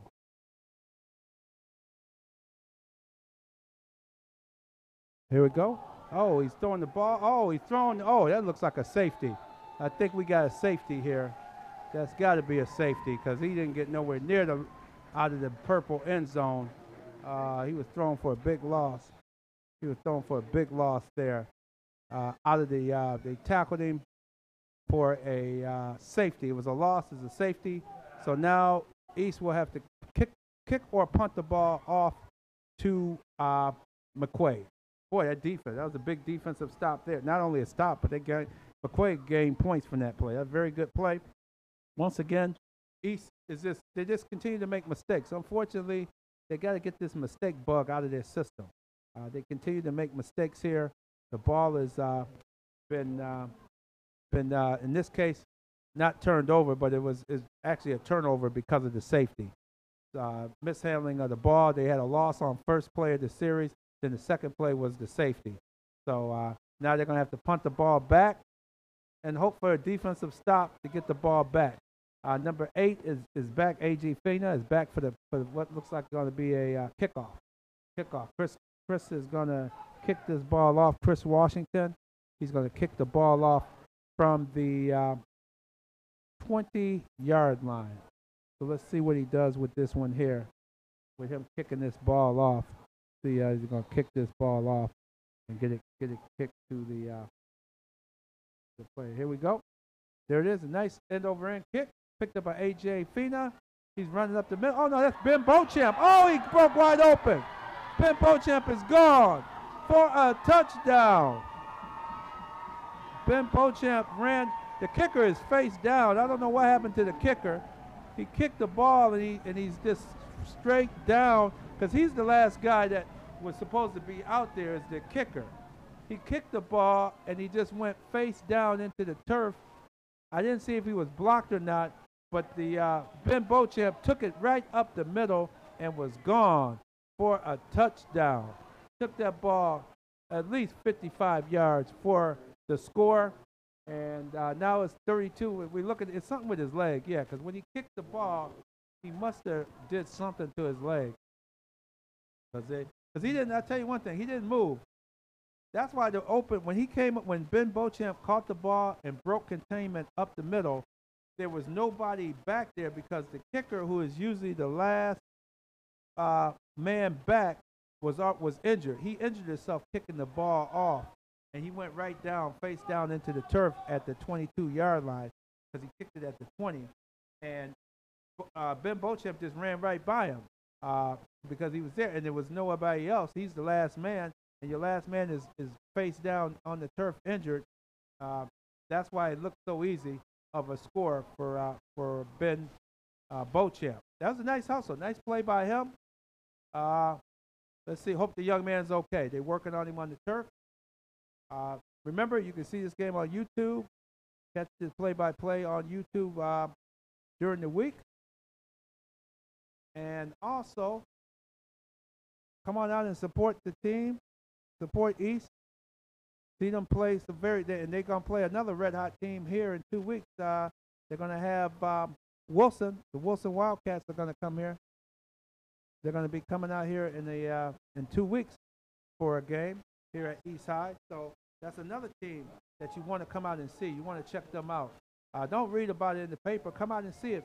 See the game or hear about it on the news or anything, or watch the games, watch the scores on the news. Come on out and see some of the best football around. This is the Rochester City Athletic Conference, the RCAC, Rochester City Athletic Conference. They play some good ball, good brand of ball here. I think you're definitely going to see this McQuaid team. They're going to be in the sectionals for sure. And Wilson's looking good. I think they're going to be in the sectionals as well. So you got good football here in Section 5 in the Rochester City Athletic Conference. And the young man is getting helped off. He's walking very gingerly off the field. It looks like he might have had a cramp. Maybe caught a cramp or something because the way he's walking, it looked like he might have cramped up on the play there, on the series, on that kick. So hopefully get the young man some water if that's the case, get him hydrated again and get him back out there if he's okay to go back out on the field. So now we're here with an extra point. Number 11 is here to kick, Alex McNulty. Alex McNulty is going down. Kick is down. Kick is up. I mean, the hold is down. Ball is down. Kick is up and is good. Straight down the middle. Man, this McNulty looked like he's getting better and better as this game goes on. Man, his first extra point was probably the worst one of all of them, and he just put that one right down the middle. Right now it's 33-0. 6:01 to go in the third quarter. They've been running the ball a lot. You can tell McQuaid come out. They have a big lead, and you can tell their goal in the second half is basically to run the ball, run the clock, and they get it on offense. That last time, that was the special teams touchdown. They got the ball, took it in for special teams. They took it in for the score on that play right there. So we'll see on the kickoff here how it goes.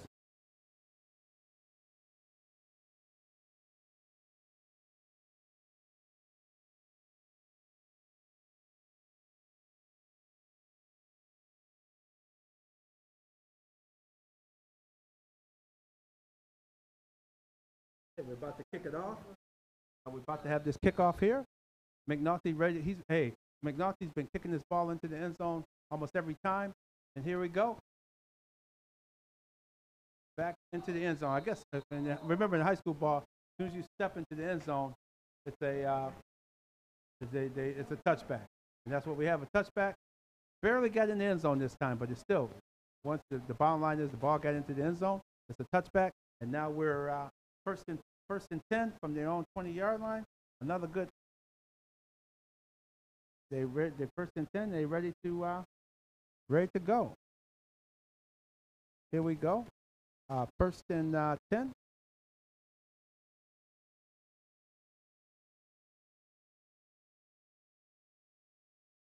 Here we go. First and 10 from the 20-yard line.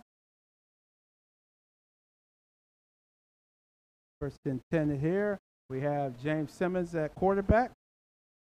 James Simmons looking to make a play here. James Simmons looking to call signals. They got to get the ball down the field. Got to start get the ball. Here he is, James Simmons. Oh, man.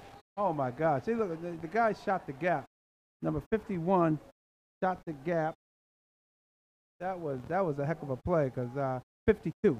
That was number 52, Nate Parrish. Nate Parrish seemed to know this play was being called, and he was in the backfield almost before the man received the handoff, and he was knocked back down. So he knocked down there. Thank you. It may have a little technical difficulty possibly, but hey, thank you. I'm getting assistance here, which was beautiful. Here we go. Second and 15. Second and 15 after a loss of 5. Second and 5. Here we go.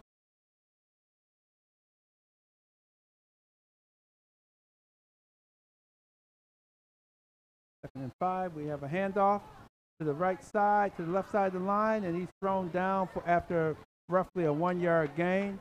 1-yard gain for the young man. That was Freddie Brock.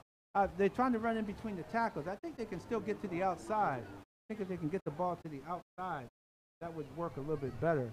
Getting that ball to the outside of the field there. If they could get that ball to the outside a little bit more, that can work immensely. They can get that ball right there and be able to move the ball. It's 4 minutes and 44 seconds left in the third quarter. Third and 15.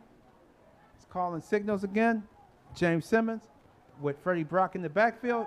High snap. Oh, man, they're rolling out. Screen pass. Get the ball to Freddie. Makes one player miss, and he's down. They really jumping. This team here, McQuaid, is really coming off the ball strong. That's where if you have a screen pass set up, you get the ball to Freddie Brock like they just did, but have a couple blockers there on that side.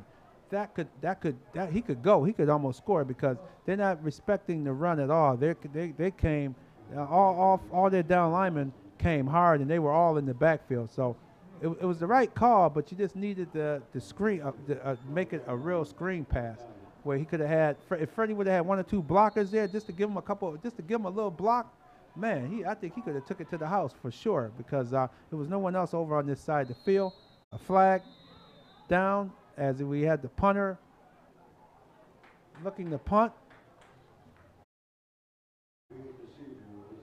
Well, I tell you, these colors, these numbers on these jerseys here, it's tough.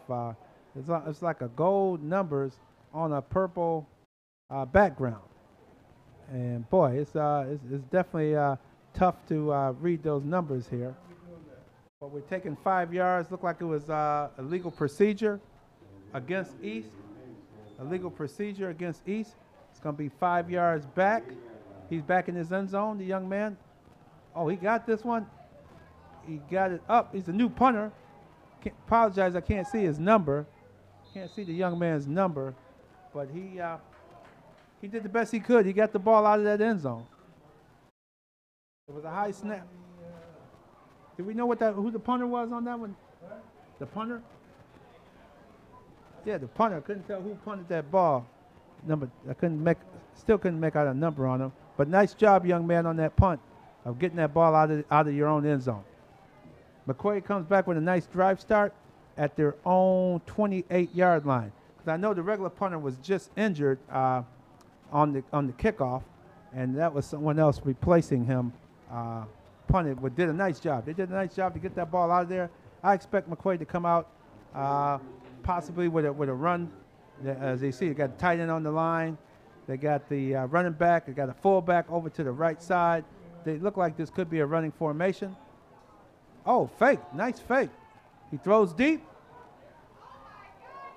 And it's caught. Did he cut?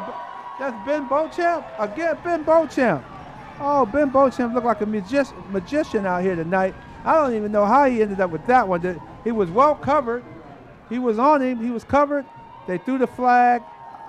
Let's see. Look like this. What they're going to call? Oh, offensive interference. Offensive pass interference on Ben Beauchamp. That's how he was a magician on that one. He kind of pushed off. He must have pushed off somewhere near the end of that play. He was able to come down with the ball. Beautiful catch. But, hey, He got caught on that one. Those receivers are tricky sometimes.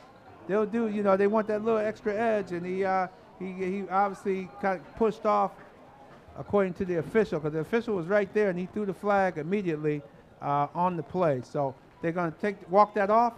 The ball is back to the, looks like the 45, East 45-yard line. As they walk off the penalty, the 43. So they walk it off.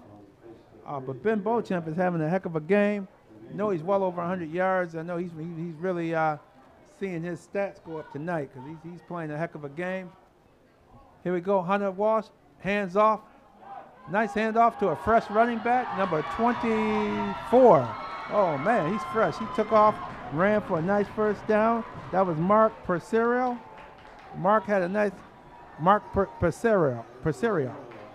Nice run. And he's a new, nice, fresh running back, kind of low to the ground type back. Ran really hard and got in there and made a nice, like a draw play. It was a draw play, basically.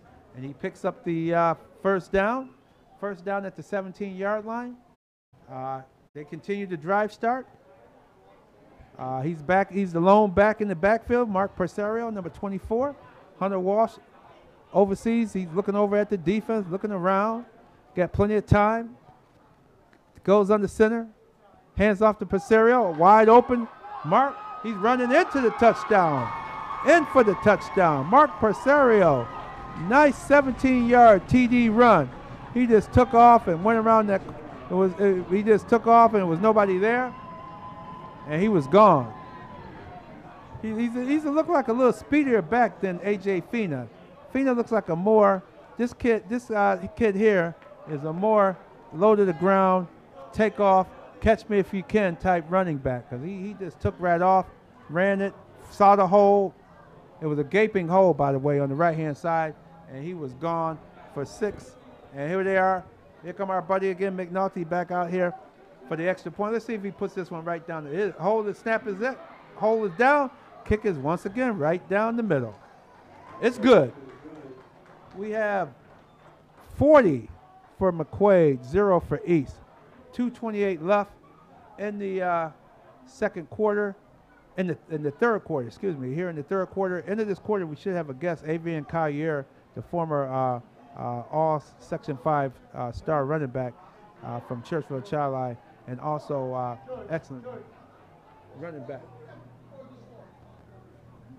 Yeah, so that was a very nice run. So we have 2:28 left in the third quarter. The score is 40 for McQuaid, 0 for East. East got to come out, like I said before, if they have some trick plays or something just to give them just give them an uplift, to uplift their guys. I know they down over there. You can't help but be down. It's been a tough game. They haven't had much success on offense. They scored last week 6 points on offense last week. They did, and that touchdown was via the kickoff by Freddie Brock, taking that kickoff back for a touchdown last week. So the offense, as of yet, has not scored a point this season. So they gotta maybe just mix it up and say, coach said, hey, let's do some reverses, let's do some trick plays, let's just do something to change it up. Because right now the things you're doing is not working. Let's try something different to give us a slight edge to try to make some plays. And he kicked once again. Ball is kicked out of the end zone. East will start at their own 20.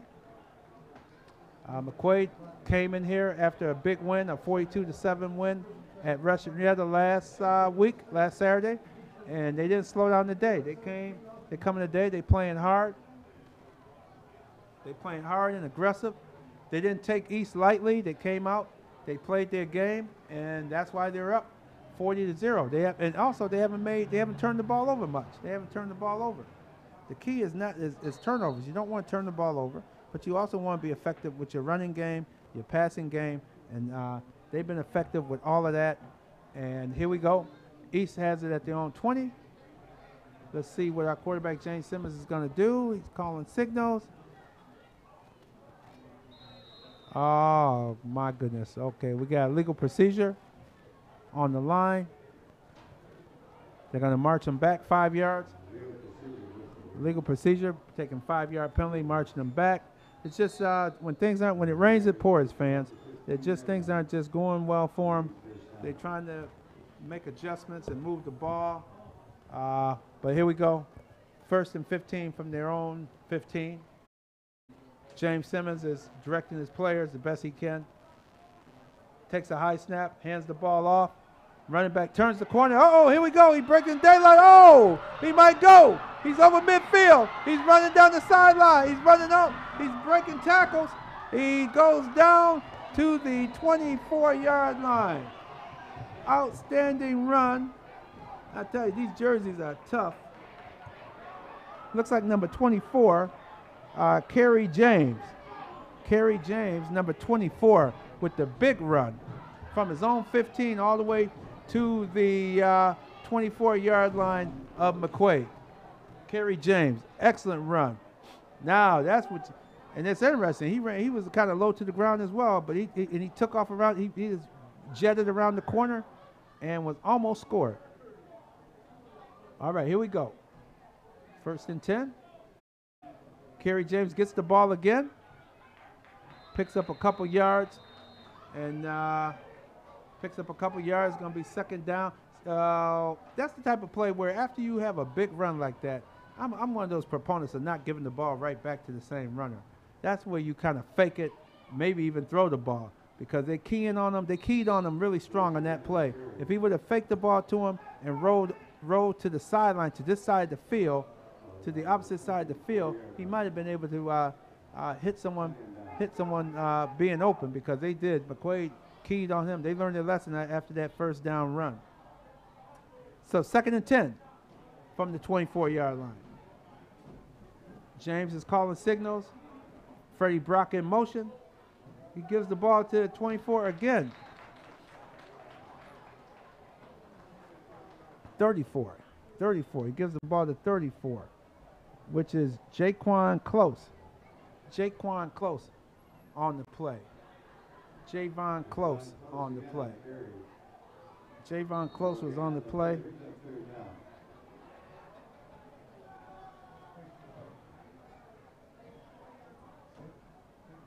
And the clock is running down here. We have about 20 seconds left. 3rd and 10 for East at the 24. Let's see what they're going to do here. Letting that clock run. Oh, there's a high snap, but the quarterback has it. He looks deep, throws it deep, and it's, did he catch it? Touchdown. It's caught for the touchdown. It was bobbled, but he stuck with it. I give him credit. The young man stuck with it. Looks like I'm trying to read that number. Number 5, Jalen Holmes. Nice play by Jalen Holmes. Boy, that ball was tipped.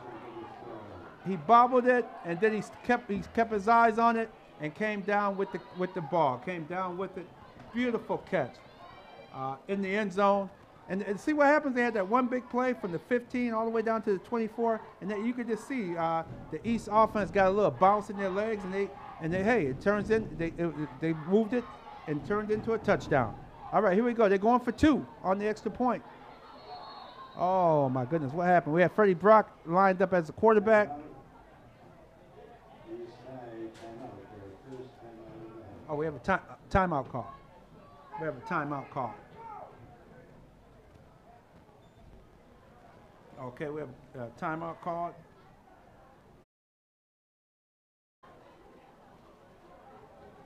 So we're about to make this call as a timeout. We're gonna make the call here, and they make a call of what they're gonna do on this 2-point conversion. And it's only 2 seconds left in the quarter. We're gonna get this 2-point conversion. See what they can do with 2 seconds left. They're gonna continue to have Freddie Brock at quarterback on this 2-point conversion play. Let's see what they're gonna do. They're coming out. Look like they're still talking about it. Number 34 is lined up. Jaquan Close is lined up behind Freddie Brock. He moves over to the right of Freddie Brock. number 8, who's quarterbacking. He's calling signals.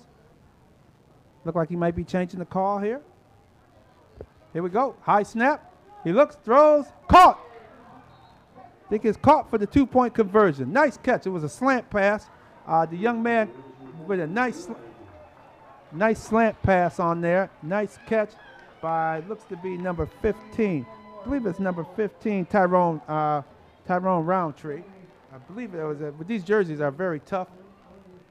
Tyrone Roundtree with the catch. Hope that's you, Tyrone. That was a nice slant pattern. He did a nice cut, came off the line, cut toward the middle of the field.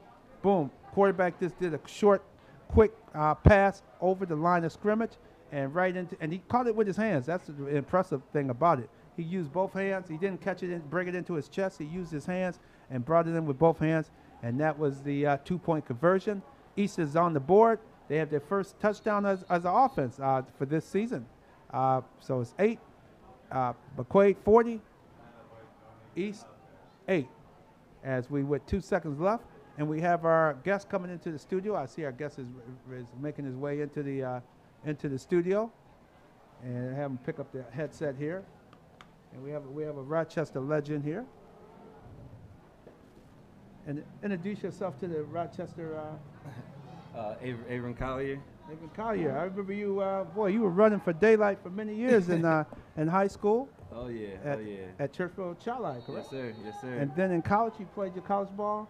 Syracuse University. That's right. I've had a chance to see you on TV and in person a few times up there in Syracuse. Oh yeah, good times, good times. Yes, indeed. Glad to see you coming out and supporting the coming back to see the high school. Oh, here's this, oh man, Ben Beauchamp again. He's breaking loose down the outside. Oh, he's gonna go. Oh, Ben Beauchamp. Boy, they really putting on a show out here tonight. My goodness. They are. Wow. That was Ben Beauchamp on that kickoff. He took it up the middle, then cut to the outside, and he broke containment, and that was all she wrote on that run to end the third quarter.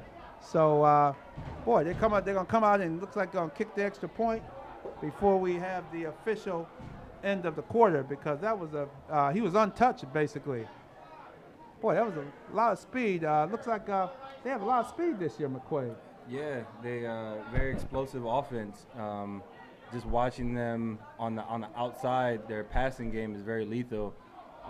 Their running game wasn't really effective at all this game, but they did it enough to make the play action relevant. Mm-hmm. And they were able to use the play action very effectively, which opened up so many passes downfield on long touchdowns. And I don't know the gentleman's name who just had the just ran it back, mm-hmm. but I know he had I think a couple receiving touchdowns, and he had one big one early in the game off of a play action. Yes. And they just kept on coming. They didn't stop. I think they really set the precedent for the entire game with the first play. Oh, really? With you feel from the first play? Yeah. First play of the game. Yeah, huh? the first play, it was a play action, and number 9 ran a 9 route mm-hmm. on the outside, and they seen he had the advantage, had the speed advantage, and they took it straight to him. I seen after that they really didn't go deep. They were trying to hit a lot of short routes because they were playing so far back. This one was blocked. They finally blocked the extra point here. They got in there and got their hands up and blocked McNulty's extra point attempt.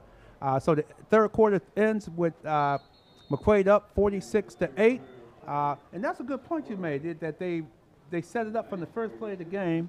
They went from the first play of the game with the play action pass, and then that took them with Ben Beauchamp. Mm-hmm. Ben Beauchamp really, like you said, they saw that he could beat his man on the defense, and that set the tone for the game. Oh yeah. And right after that, they were running a lot of short intermediate routes. Mm-hmm. They were dumping it off to the tight end on little stop routes. Right. They were dumping it off, so they start getting more aggressive.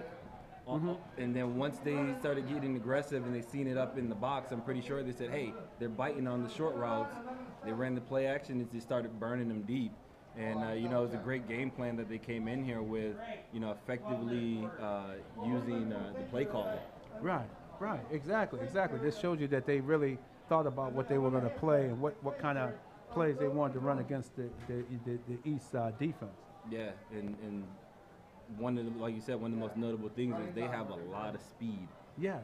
And that's something that late in the season, especially when playoffs start, you got to have in Section 5. You got to have speed to win around here. Right. And McQuaid has it. You know, this is my first time seeing him play. This is my first football game of the year, actually. Oh, okay.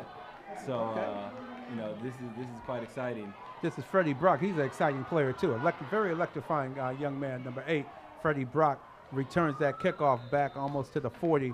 He took one back last week, which was a spectacular run he had. He's the type of guy that I thought East would maybe come with some bubble screens or some type of screen pass where they could get the ball to him early in the game, which they didn't attempt to do. I was hoping they would do something like that. Yeah, you know, looking at their offense, they like to run that wide sweep. Yeah. And that read option a lot. And really, with a team like theirs, they obviously you can see the athleticism in their players. You know, you just got to give them the ball in an open space. Right. And the quarterback, he's been running wild out here. Yeah, because James Simmons, if they could, like right now, the way they're set up, if they ran a bubble screen to any one of those three guys, Freddie Brock or Jalen Holmes or Tyrone Roundtree, if they ran a bubble screen or something like that, you get them in space, they could be really dangerous. Yeah, and just looking on the field, they have the numbers.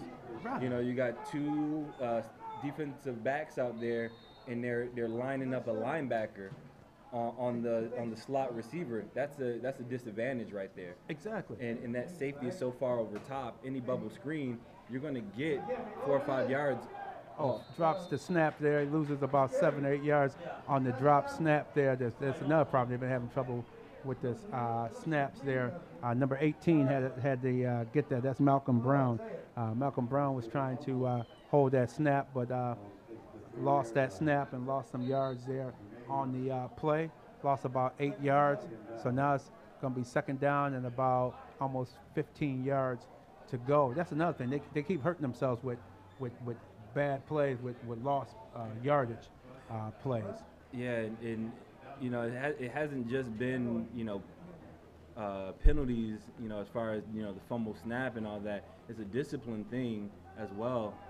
You know, they've had, you know, multiple 15-yard personal foul penalties, and, you know, it's gotten a little chippy at some points during the game.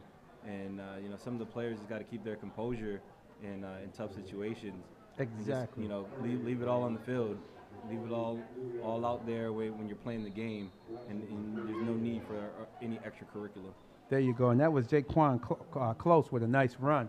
He picked up some nice yardage, and that's true comment you're making there. They're getting chippy and taking too many unnecessary penalties, because they, like you said, to start the second half, they had the guy pinned at the 8-yard line, and I didn't see the infraction, but it was some type of personal foul because it was a 15-yard penalty that moved the ball from the 8 all the way up to the 25-yard line and gave McQuaid a good drive start. Oh yeah, You could have had him pinned inside the 10-yard line. Yeah, it was inside the 10-yard. It was just a foolish mistake, letting your emotions get the best of you, and you know you got more than enough opportunity to hit somebody in football. Exactly. What are you up to? Are you coaching, or what are you doing? No. Currently, I'm in the process of moving back to Rochester. I've been in D.C.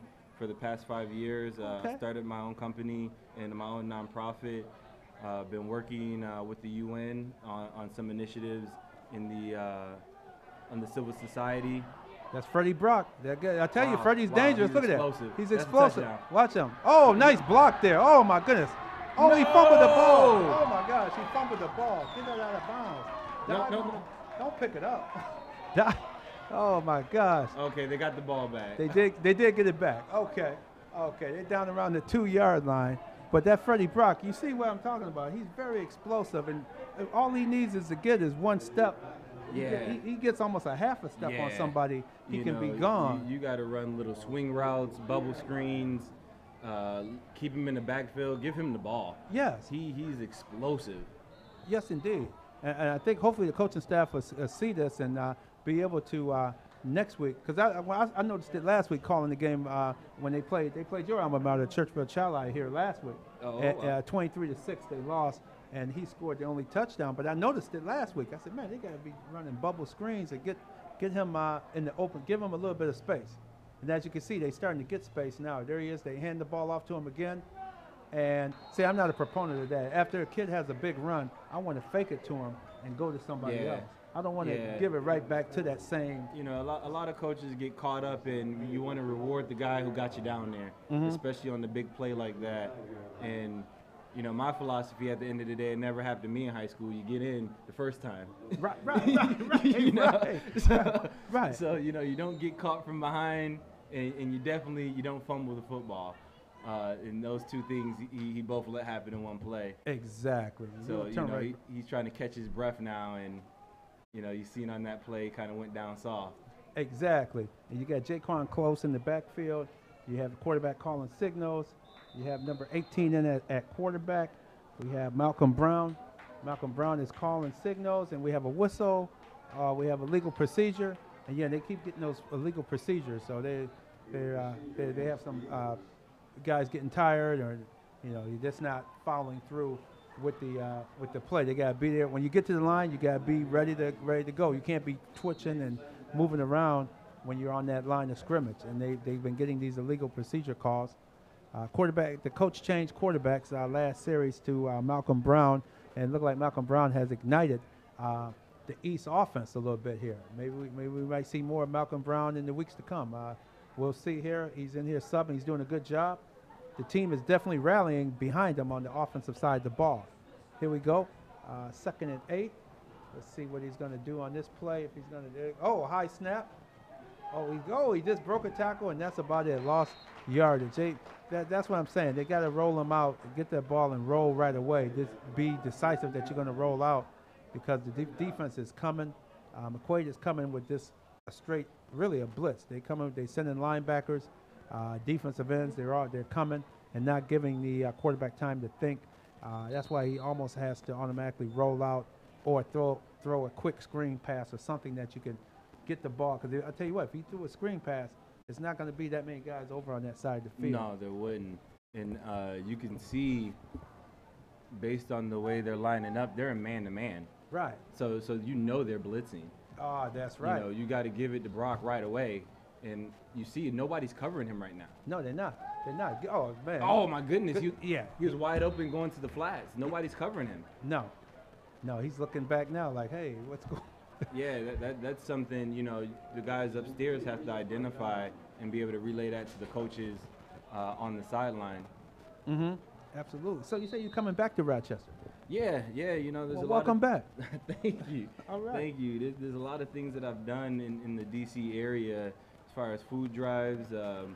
You know, Marion Barry passed away, and, you know, it left yeah. a huge void Mhm. in public service.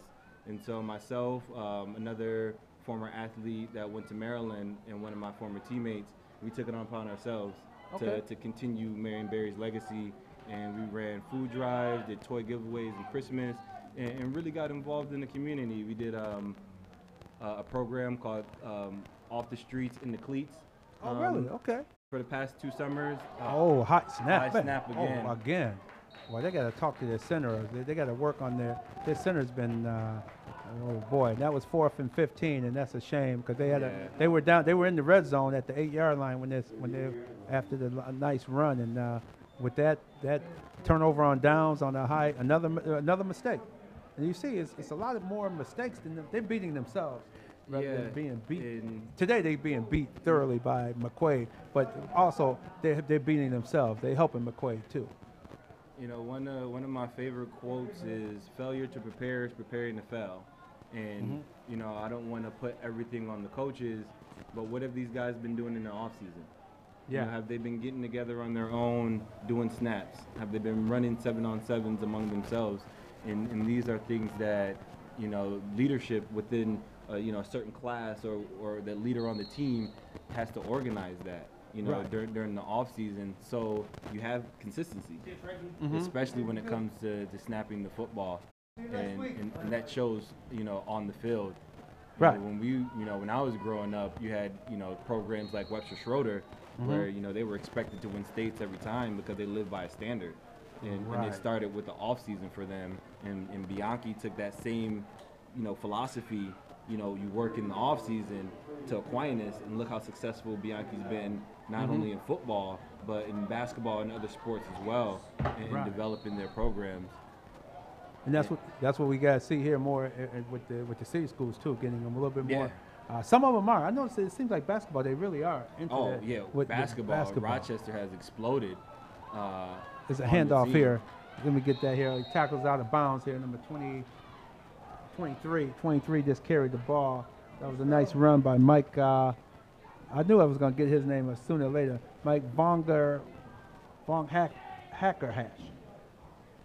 Apologize, Mike. We'll call you Mike V tonight, but Mike Von Fack.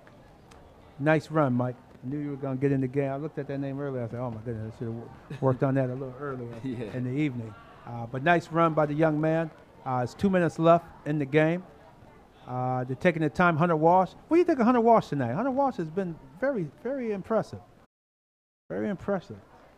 Who's that? Mike Vaughn, once again. Mike V. I'm calling him Mike V. A nice run. But the quarterback, Hunter Walsh. Hunter Walsh. Yeah, What's your thoughts on him? He's a polished guy. You know, you can and look the way he handles the huddle. You can see he's a leader. You see guys really look up to him. You know, watching him interact with the players on the sideline. You know, he's talking to everybody. Right. And I see that he definitely interacts on the sideline with everybody and keeps the atmosphere upbeat and keep guys in tune to what's going on the field. So, you know, I give much praise to him. And he's not a field general or field manager. You know, he was throwing it deep today. Definitely. He was chucking it downfield. He just took a knee because it looked like they want to run the clock out to end this one. And I like on the sideline how they take the offensive linemen and sit them separate from the rest of the team. And I don't see a lot of teams doing that. Yeah, that's something I identified earlier in the game. I was talking to my younger brother, Xavier Collier. He's 12. And so, you know, a lot of the things that I want to teach him is not just how to be a good football player, but the preparation to become a good football player. And just seeing that's something college programs do. Oh, college does that? College programs do that type of thing? They do that type of thing? Yeah, every college program does that because when you have O-linemen, they see the stunts. They see the movement of the D-line. And so you got to make those in-game adjustments. And they're able to work those out during that time.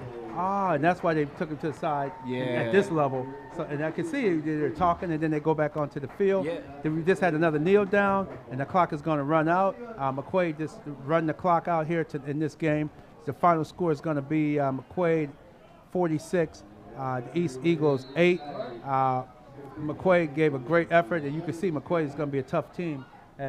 With barring injuries, they're going to be tough. Oh yeah, as we get down closer to the section. They're going to be good, and it seemed like their off-season preparation has prepared them to have a successful year. And just looking at their coaching staff, obviously I'm partial with another Syracuse alum on there with Andre Fontenette. You know, he was a college coach. Right. You know, they have college coaches, you know, training these guys. Right. You know, their preparation is a cut above from just my standpoint of looking at the coaching staff and seeing what they do on the sideline. You know, I don't know what they did in the offseason. I don't know what East did in the offseason. But just from looking at the sideline, the way they prepare, they do it the right way, and they do it consistent with what the next level does. I see. And you see, and proof in the pudding and the proof in the final score. Yeah. They just beat the daylight. They beat them tonight hard. And you can see, like you said, the preparation, the whole 9 yards. And I want to thank you for coming up tonight. Oh, no Appreciate problem. it. Boy, no it's problem. a pleasant surprise having you here in the house and having you able to come up. Section 5. Well, you were definitely all Greater Rochester, correct? Yeah, I was all Greater Rochester, all state, all that good stuff. Many other accolades. And you played what? All 4 years at Syracuse? 3 years. Yeah. 3 years Yep. at Syracuse. Yep. Who was your quarterback when you were there? My first year it was Cameron Dantley, Okay. Adrian Dantley's son. Oh, okay, yeah. Yep. He took the job from Andrew Robinson, and then that following year is when Greg Polish came back. Oh, I remember. And so Polish, he was the quarterback the following year, and then my final year, what's his name? He's at New Orleans right now. Ryan Nassib. Oh, Nassib. Yep, Nassib Ryan was your Nassib. final year. Me and him both came in together. Oh, really? Yeah. Okay. Yeah, yep. Okay. So he was my last coach, and just how my quarterbacks rotated, my running back coaches did as well. Right. And that's tough on the youngsters when you're going into college or you're going into a school. You think it's going to be one coach, and all of a sudden when you get there, it's somebody else. The whole coaching staff sometimes may change. Yeah, it, So it's you have difficult. to deal with a lot of It is. being away from home and being, Yeah, you know, psychologically maintaining, the classwork, and Syracuse isn't an easy university. No, it's not. And when you have What's your question? I got a good question for you. What do you think? How do you feel that if the coach that signed you up to come to the school leaves, do you think the player should be able to leave as well? Yeah, regardless of Regardless of his if the commitment. coach leaves or not, a coach can leave at any time. Why doesn't the player have the flexibility? I think one of the biggest things that really caught my eye, especially when Greg Robinson, after he left Syracuse, he went to Michigan Right. with Rich Rodriguez, who Right. paid for his buyout at West Virginia. Right. He left before a bowl game. Wow. That shouldn't even be possible. Well, great. Well, thank you. Once again, thank you Yeah. for being here, coming Oh, in, no coming problem, up. no problem. We're going to talk with you again later on. Let me give you my card here, follow up. And I want to thank everybody, for our listeners. Thank you tonight for coming out. Once again, it was 46 McQuaid, 8 East, Rochester City Athletic Conference football, game of the week. We thank you. Everybody have yourself a good night and can't wait to see you in 2 weeks for the Wilson game. Take care.